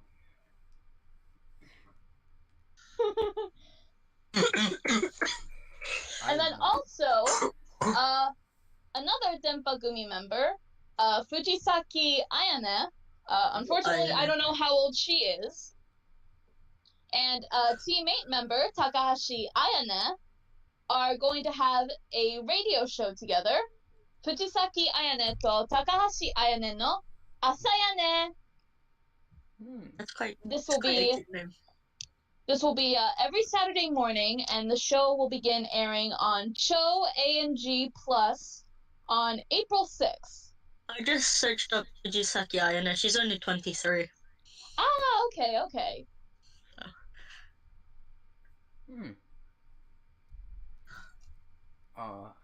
And then... So yeah, it's really cool to see that the 48 group is collaborating with these other idol groups. I always enjoy seeing that. Yeah. Interesting. Gumi is more of like on... It's hard to say what they are, because I don't know if I would consider them mainstream or underground, but I guess they're more or less along the lines of their popular underground idols. Yeah, I'd say they're definitely more on the mainstream. They're more on the mainstream? That's what I would say, because like one of the members, she's graduated now, but Mogami Mocha was super popular. And like the other thing I like how I know these girls is that they're all basically some kind of otaku. Like one of them's an anime otaku, one of them's a gamer otaku. Like they're all some form of the otaku. Okay. Let's see. Then there what was else? The thing on the not Jiwaru Days being on M's Day, I think. Oh yeah. The news on so that. yeah, AKB is going to perform Jiwaru Days on Music Station next week. So look forward to that. And let's see, we already talked about this. Now it's just pretty much SK news, isn't it? Yeah, I think so. It's pretty much SK news now. Wait, there is something. The festival that we talked about last week, the spring festival. Yeah. There was some news on that, but where was it? Where was it? I think was it on Twitter they showed like I think it was like the lineup. Yeah, it was like a timetable kind of thing for like. Was that on Twitter that I saw that? Because I'm not. I definitely saw it on Twitter, but I don't think I retweeted anything about it. Let's see. I know that there's going to be a Team A show, a Team K show. I know that there's an SK 6 Generations show. I know that there's a Yuna stage. So all the Yuna shippers are going to be very happy. There is Honma Hinata is having a solo stage as well. I do know that, and I'm happy about that. Let's see. If we do manage to find the tweet for this, we'll talk about this at another time. So like, I'm sorry, this is kind of like we're kind of just throwing what we know out there. I saw it somewhere, but I don't know why I cannot remember. That's why I'm looking at my phone, by the way, just so you guys don't think I'm lazy and not paying attention. Do you guys know about the concert reports for Sakamichi TV? What do you mean? Like member infiltration kind of thing. Because I completely forgot to mention it. It was like footage from like Nanas's graduation concert and the Hinata Countdown Live from like like Ayaki's Koike and Moria like went to Nanas's graduation concert and I think Nogizaki no Hinako and Yamashita Mizuki went to Hinata Countdown Live. Okay. I found the picture of the lineup. If you go to Honma Hinata's Twitter, she has it up. Okay. On here. Alright, can you read it off, what it says? So, the Spring Festival, they're gonna have 5. They have 5 different stages that are going on at the same time. The event is gonna be from 1 p.m. to 7:30. It looks like p.m. 7:30 p.m. So on stage A, from 1 p.m. to 1:30 p.m. is going to be Team 8 performing. Then I'm just going to go each stage in order, just so you guys can clarify. So the next performance in the stage A at 2 p.m. to 2:30 p.m. is NMB. Okay, so the main stage A, is just mainly the groups themselves. At 3 p.m. to 3:30 is SKE. From 3:45 to 4:15 is NGT. I wonder how that's gonna go, to be honest. From 4:45 to 5:15 is HKT. From 5:30 to 6 is STU. And then from 6:15 to 7:30 is Kojimako's graduation stage. Ceremony. Graduation ceremony. On stage A. Then on stage B, Okay, let's see if I can actually do this up and not look down. Jesus Christ, I can't do this. Let me bring up. Okay, so on stage B, starting at 1:45 to 2 is Honma Hinata's solo performance. Then after Honma Hinata's at 2:45 to 3 is it's an STU member. Jesus, which Ishida is this? Ishida. Chihiro? Chihiro, I think it's Chihiro. Ishida Chihiro. That's the first name I call. I don't know why. Then at 4:15 to 4:30, Shiroma Miru is getting a solo performance on stage. From 5:15 to 5:30, it's Team B on the B stage. On the B stage, huh? Yes. On the B stage. I did not imply that pun. I did not try to make that happen. Then on C stage, from 1:30 to 1:45, we have the unit of Suchis. I don't know who's in that unit. Suchis. Let's see if I can. Will that not slip? Okay. Then at 2:30 to 2:45, we have the Nikki of NGT, so the second generation NGT members. From 3:30 to 3:45, we have. I don't even know how to even. I can't read that. I'm sorry. Show it to me. I'll look at it. Sugi quick. no. Wait, that's not Sugi. That's he no. Jesus. I don't even know if this will be showing up right. Plus, this is going to be flipped. It's Hino kuni Kumamoto Sanjushi. God. Yeah, them. That. So it's the Three Musketeers of Kumamoto, the Kingdom of Fire. That is what I roughly translated it to. I'm guessing it's the Kumamoto members from the 48 group. So like Tanaka Miku, Inoue Ruka, whoever's the Kumamoto representative for Team 8. Kuranu Narumi. There we go. Oh, Narumi! Naru! And then at 4:30 to 4:45, we have Team A. Oh, okay. And then at 6 to 6:15, we have the unit of Quintet from NMB. Quintet! Yay! Stage D, at 1:30 to 1:45, we have the 6th generation SKE members. I forgot what their unit was in Janken, but I believe that's what the unit name is. Doki! Then from 2:30 to 2:45, we have the 16th gen members of AKB, 16 NB2. And then a lot of people are going to like this. So at 3:30 to 3:45, we have the unit of, or should I say not the unit, the duo of Yuna, Okada Nana, and Yumirin. You mean Murayama Yuri? Yes, Murayama Yuri. Yeah, but her nickname's not Yumirin. You're thinking Takino Yumiko from SCU. That's a different pairing altogether. That's not you.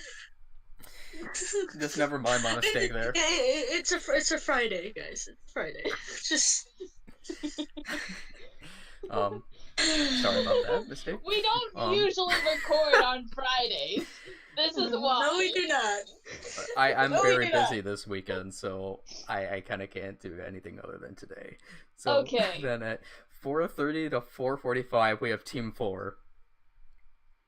And then from 6 to 6:15, we have the group Cho. Cho? Yeah, Cho. Oh, that one handshake. From the Janken. Which one were they again? It was I don't remember. HKT one, wasn't it? I think it's HKT. I'm pretty sure. Uh-huh. And then within the E stage, at 1:45 to 2, we have Tanaka Miku is getting her own solo thing. Woo! From 2:45 to 3. Oh my god, who is this member? she's an AKB member. Maybe. Let's see. Jesus Christ, will this? I don't. Oh, Sakamichi Nagisa! She's an Eito! Oh, she's an Eito. She's getting Hokkaido. Okay. I'm not a big teammate fan, so I can't recognize teammate members, so I'm sorry. Then from 4:15 to 4:30, Nojima Kano is having her own solo thing. Woo! Kano-chan! And then finally, from 5:15 to 5:30, Team K is performing on the E stage. So, based on this format, it's sort of like a mini Tokyo Idol Festival. In a sense, because I know Tokyo Idol Festival, they have multiple stages. Yeah.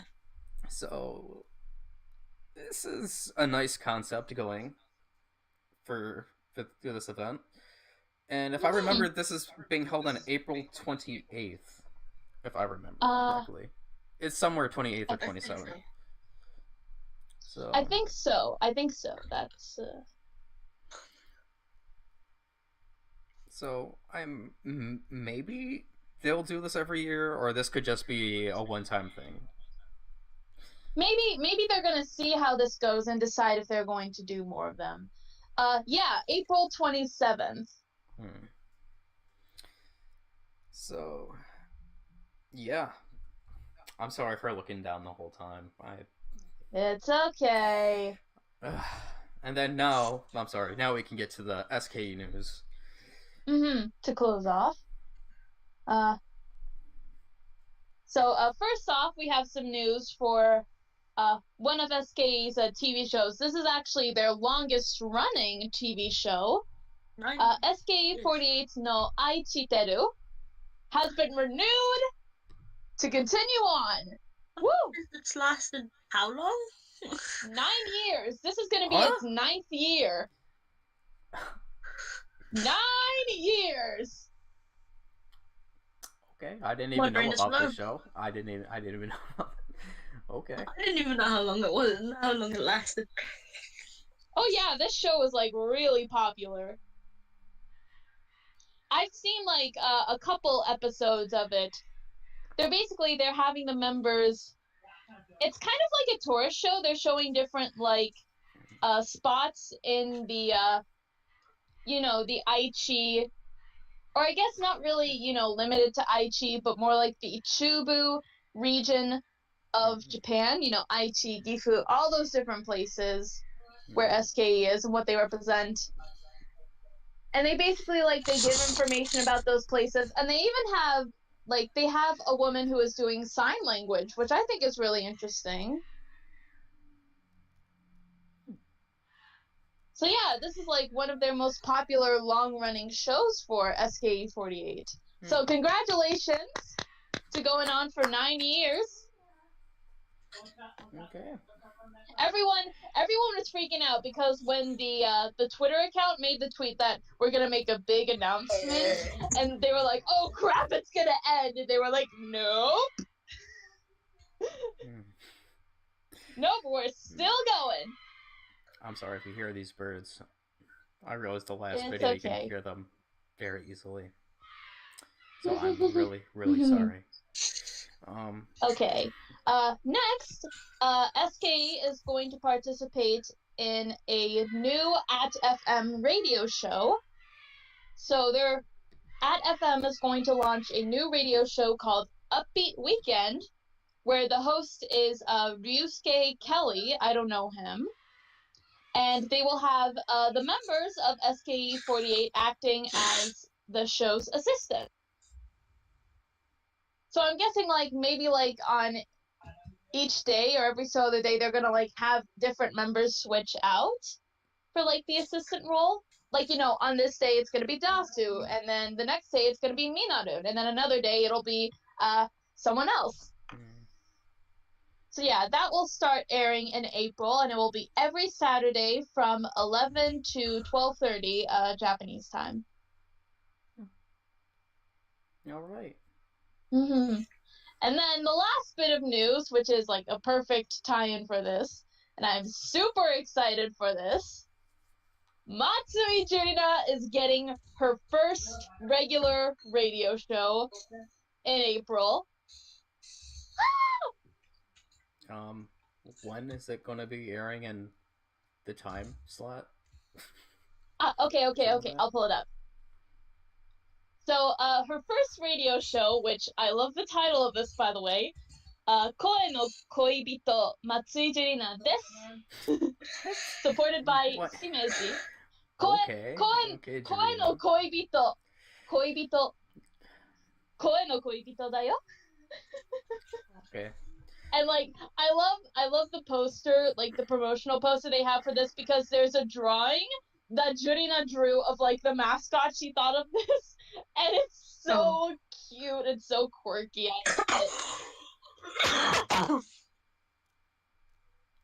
Okay, so it's going to start airing on April the 6th.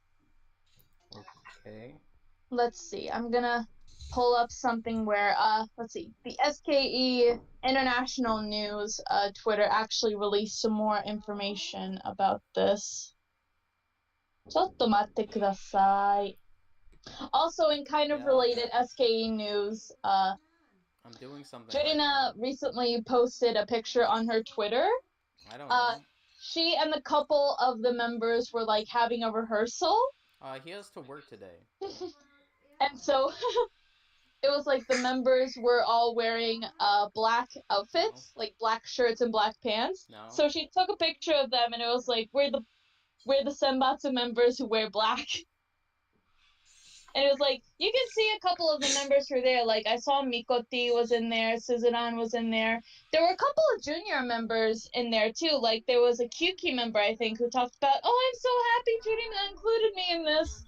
And then there was a separate photo of the other members who didn't wear black, and they were upset that they didn't get into Senbatsu for wearing black clothes. Like, Dasu was one of them, Shiorin was one of them, Tani was one of them. It was really funny. It was, like, just so pure because you got to see, like, how close all the members are. Okay.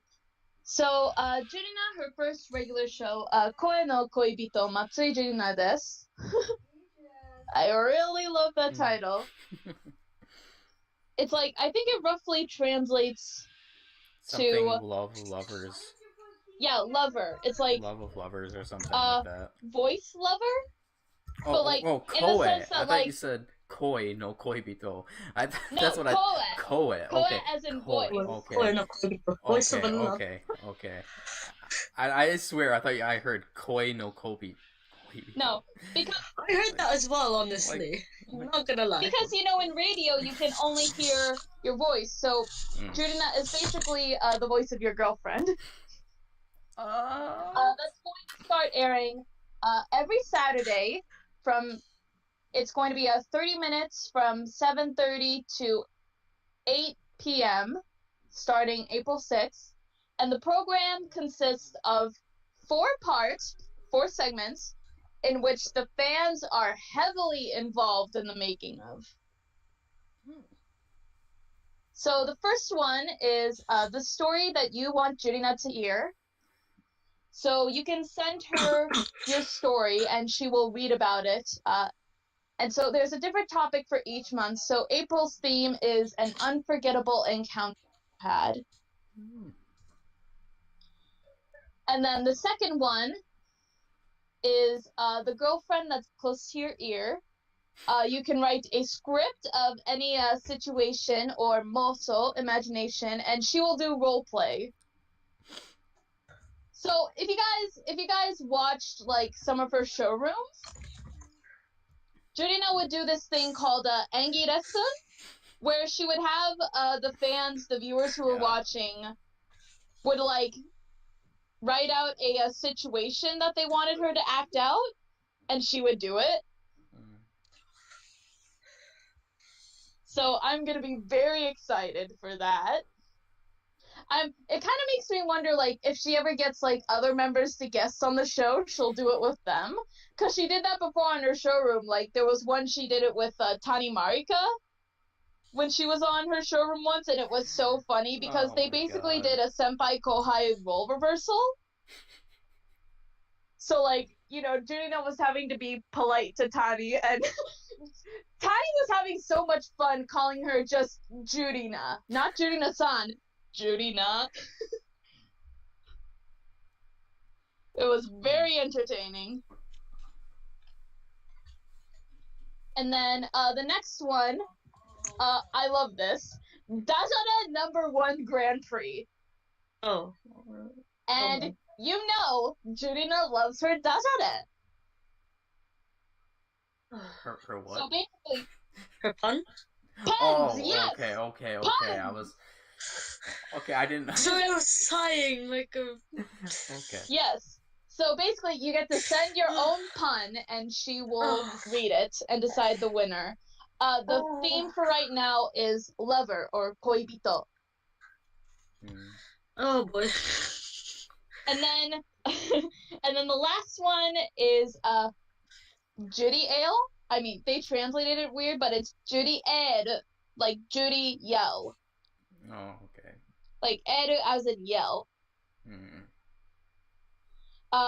She will speak some cheering and supportive messages for any occasions you would like. So it's basically, you know, if you're having trouble with, like, maybe a test coming up or exams, then she'll send you a ganbatte message. I want to listen to this radio program. Me too! I want to listen to this so bad! And, like, I wish I would be able to, like, send an email for, like, my own situation for her to do, but since I'm in America, I'm pretty sure that's not gonna happen. If it's in Japanese, you don't know that. If it's in Japanese, Ruka, you don't know. They don't know. I mean, that's true. Steve is being so optimistic. I mean, we'll see.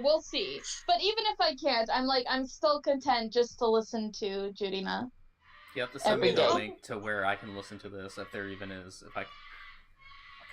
Well, you know, there are the channels on YouTube who will upload, like, the radio broadcasts. Like, they did it for Watashi no Monogatari and for SKE's other radio shows. So, and, you know, there's also a chance, like, maybe they could go up on, like, Bilibili. So hopefully we'll probably get some of that. I mean, if you have a VPN, I think you could... It depends if it's on Radico. It's like a radio playing app. But it depends if it's on there.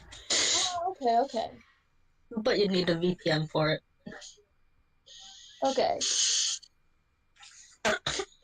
Okay, so that's all of the news. Regarding shows, there's not really much to talk about because we haven't gotten There's only one show that I watched, like I said before. That now that I'm losing interest in AKB. The only show I watched was Keakake. That is the only show.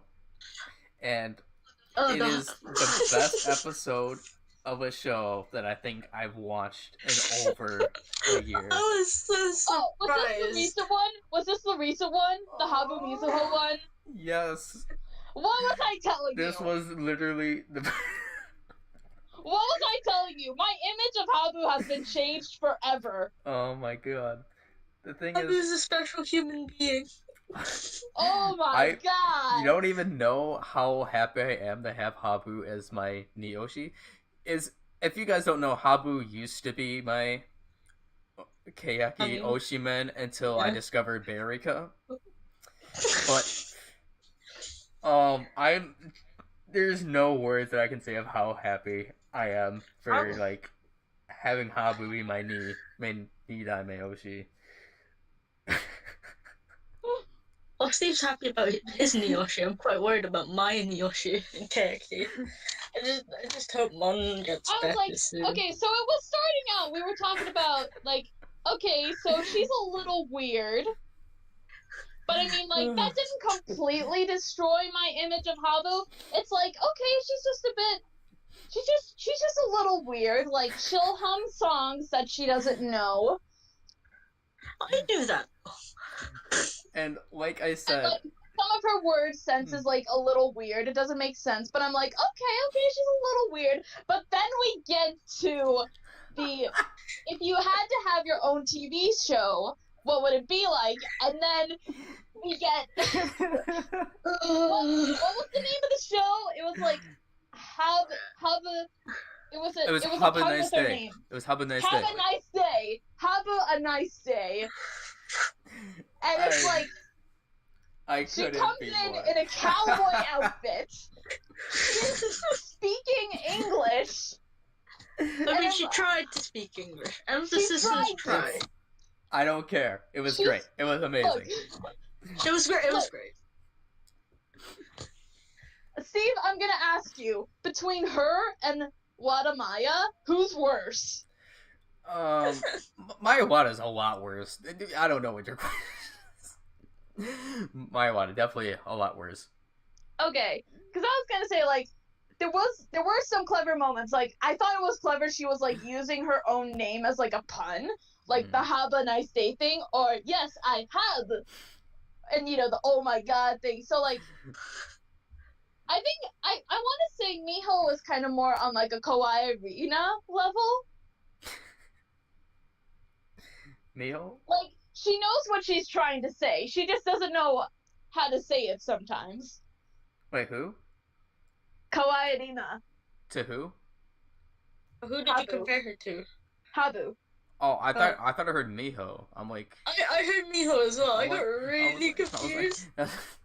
I was like, I was wondering why did Miho speak English? It's entirely funny because... I don't know if you guys remember, but do you remember... I forget what the show is, but it was like when they were performing...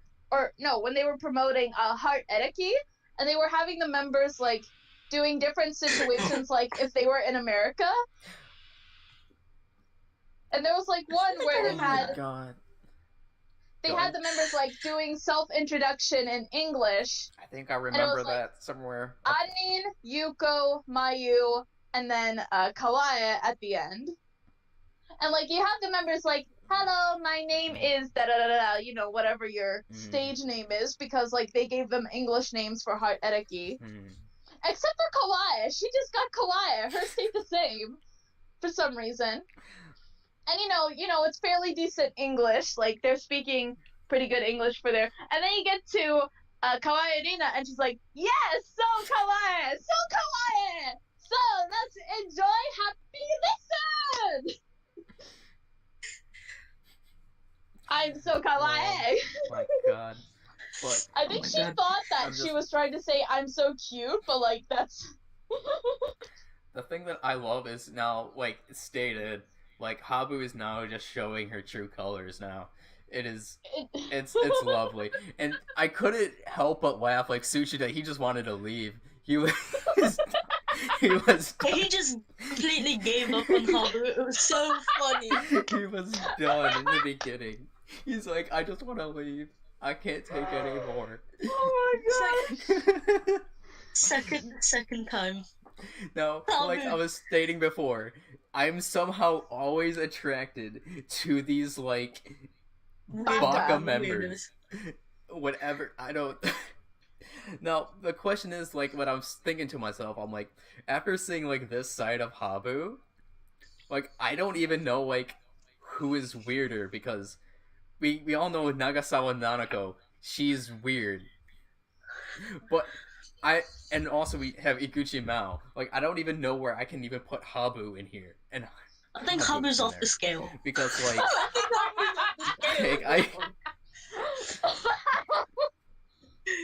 because, like, oh my god.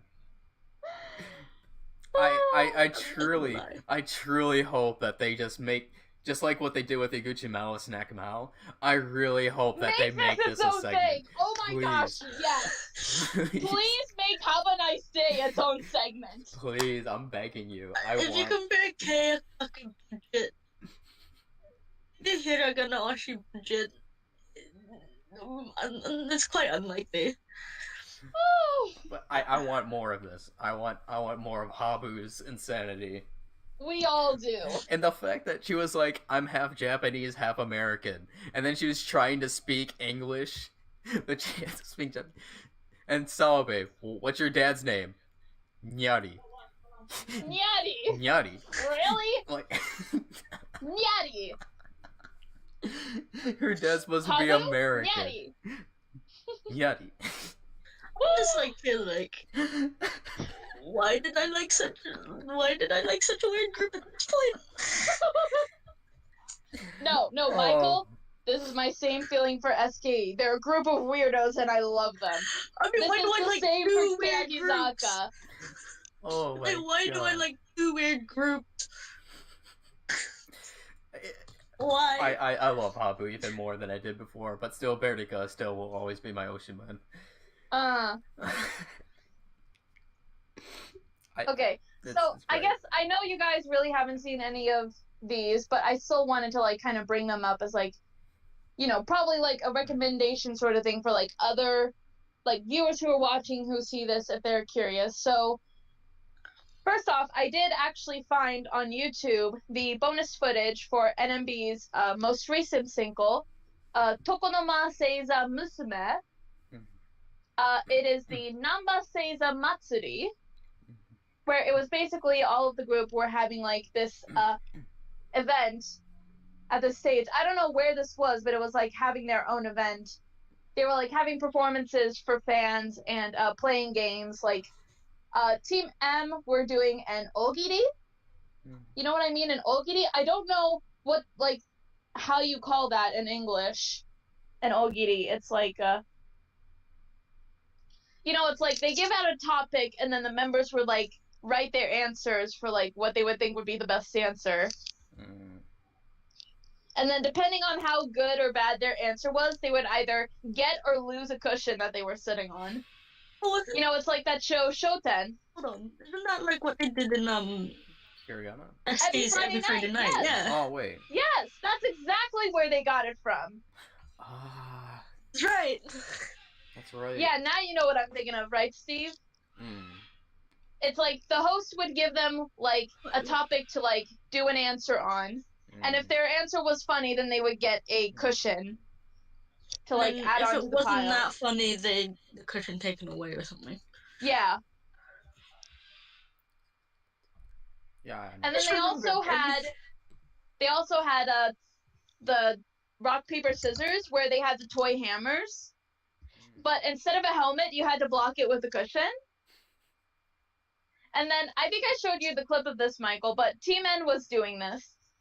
And immediately on the first round, it was between Murase Sae, and I forget who the other girl is, but she was a Team N member. Literally the first round, they broke one of the toy hammers. Like, oh, yeah! It's like, the girl said that she just hit it lightly, but they were like, nah, that can't be right, because it went flying across the stage. It literally went flying across the stage. I'm just like, if you're like hitting it lightly, that wouldn't have happened.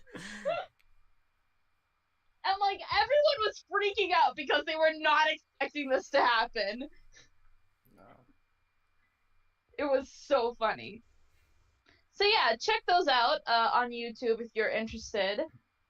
I'll maybe send a link to the channel that has them to you, Steve, so you can add it to the description. Or like maybe they'll have a playlist of it. And there were also 2 other TV shows that a couple SKE members appeared on. So first was the show Tabifuku, which was Suda Akari and NGT member Ogino Yuka. They were having basically a travel trip together in Fukui. They were going to different places in Fukui, like they went to a dinosaur museum, they did some sightseeing. I haven't seen all of it yet, but it was really nice. Like, the 2 of them are, like, really close, since Ogi Yuka really likes Dasu. And so it was really nice to see the 2 of them getting along. And then this one, which is very funny, Geinoujin kakotsuke check, which basically the premise of this show is they have groups of people, they give them two different things. It's like, for example, one of them is like a super expensive, like high quality steak, and the other one is just a regular steak. Is this the episode with SK in it? Because I know Keiki were in the New Year special. Well, not the New Year's, but it was a spring special. I know, different episodes, but I know Keiki was in it before SK. Okay, so Matsui Jurina, Suda Akari, Oba Mina, and Sugawara Maya were representing for SK48. And they had some different stuff like, which one of these is wine, or like which one is red wine, which one is white wine, and you couldn't see which one it was. Literally. Or also, there was also like listening to which one is a pro violinist and which one is an amateur violinist. And basically, you know, you would have to like listen to both and then go into the room which had, you know, the answer on it. If you go into A, you go into room A. If you think it's B, you go into room B. And depending on whether you get it right or wrong, you're like, they have like a board thing for each of the teams. Like their status, like rank, yeah, their rank, they start to degrade if you get more wrong answers, to the point where you just like completely disappear. That's what happened to Keiki at the last question, because like it was like the last question you dropped down like 2 ranks instead of 1, and they were already near the bottom. It was just really funny. So yeah, fortunately, SKE didn't completely disappear, but unfortunately they got down to lookalikes. So basically everyone was teasing them because they kept calling them lookalikes of SKE members. Even on the TV website, they called them lookalikes. And they were very upset about that. I'm not surprised they were upset. Oh my god. Yeah, I've seen like a couple clips on Twitter. Like there was apparently one question where like they were eating something, I forget what it was, but it was like, first off, they had like different answers from each other, but then Jurina was talking about like what she thought about it, and then basically everyone ended up, you know, getting the same answer in the end. So they all went to the same room. It wasn't the right one. Like, it wasn't the wrong one, but it was like not the right one. It was like an in-between one. And the host was like, stop trusting her too much just because she's your senpai. Like, why are you relying on her taste buds so much? Remember in the Keiki episode, they had to see which one was the more expensive wine. It was the members who appeared were Neru, Akanen, Yuka, and Risa. It was like Neru's first time. They're all 20, but Tachi and Harada Oe. Oh yeah. Yuipon, but Yuipon's turning 20 this year. So. Yeah. Ah. As I was saying, it was Neru's first time trying wine at that point. It was just, her reaction was so cute. Yeah, fun fact, Neru's first alcoholic beverage was whiskey. Interesting. Fun fact there. And she said she wasn't affected by it at all. It's either watered down whiskey or she has a really high alcohol. Well, let's see, there was the scene in her drama where she was drinking beer, right? Yes. I could imagine, like, Neru could hold her liquor pretty well. I can't remember who said this. I think it was Sagai. It was on her radio. Neru was she and Neru wanted to hang out, so decided to drink sake. So Neru decided to research on sake. I'm just like, he Are you making Neru an alcoholic before she graduates? It's just like you're like, hold up, because already like 23. She's turning 24 this year, and she has a few vlogs where one vlog where she went with her sister Niga to try out sake. Oh my god. Ruka seems to enjoy sake a lot.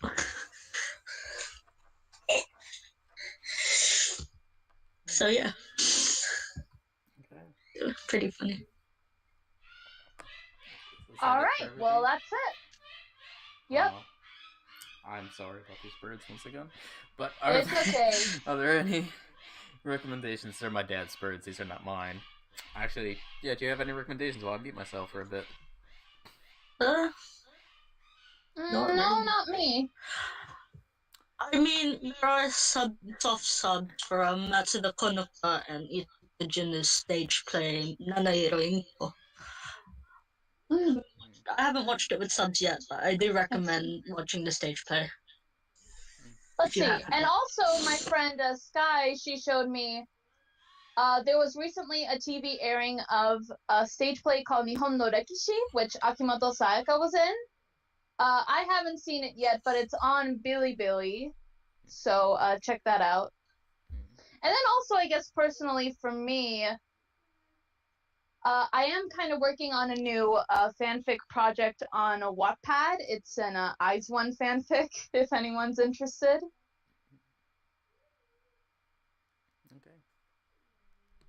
Okay. And then, Jesus Christ, then for those me, birds seem really angry. Oh my god, dude, they just don't shut up. But I guess for me, I watched half of the first part of Kayaki House. I watched the first. It's a 3-part one. I only watched 20 minutes of the first part of the Kayaki House. It's some. The thing that sparked my interest was that Neru seemed to be hanging out with Berika and Nagasawa a lot during. Yeah, so that it surprised me. Because I wasn't expecting those three to hang out. Oh, I was expecting Berika and Nagasawa to hang out, but I didn't expect Neru at all. They had a good trio for a while. They called themselves the Hotozu, or the Buddhas in English. So, I don't know why. It just like...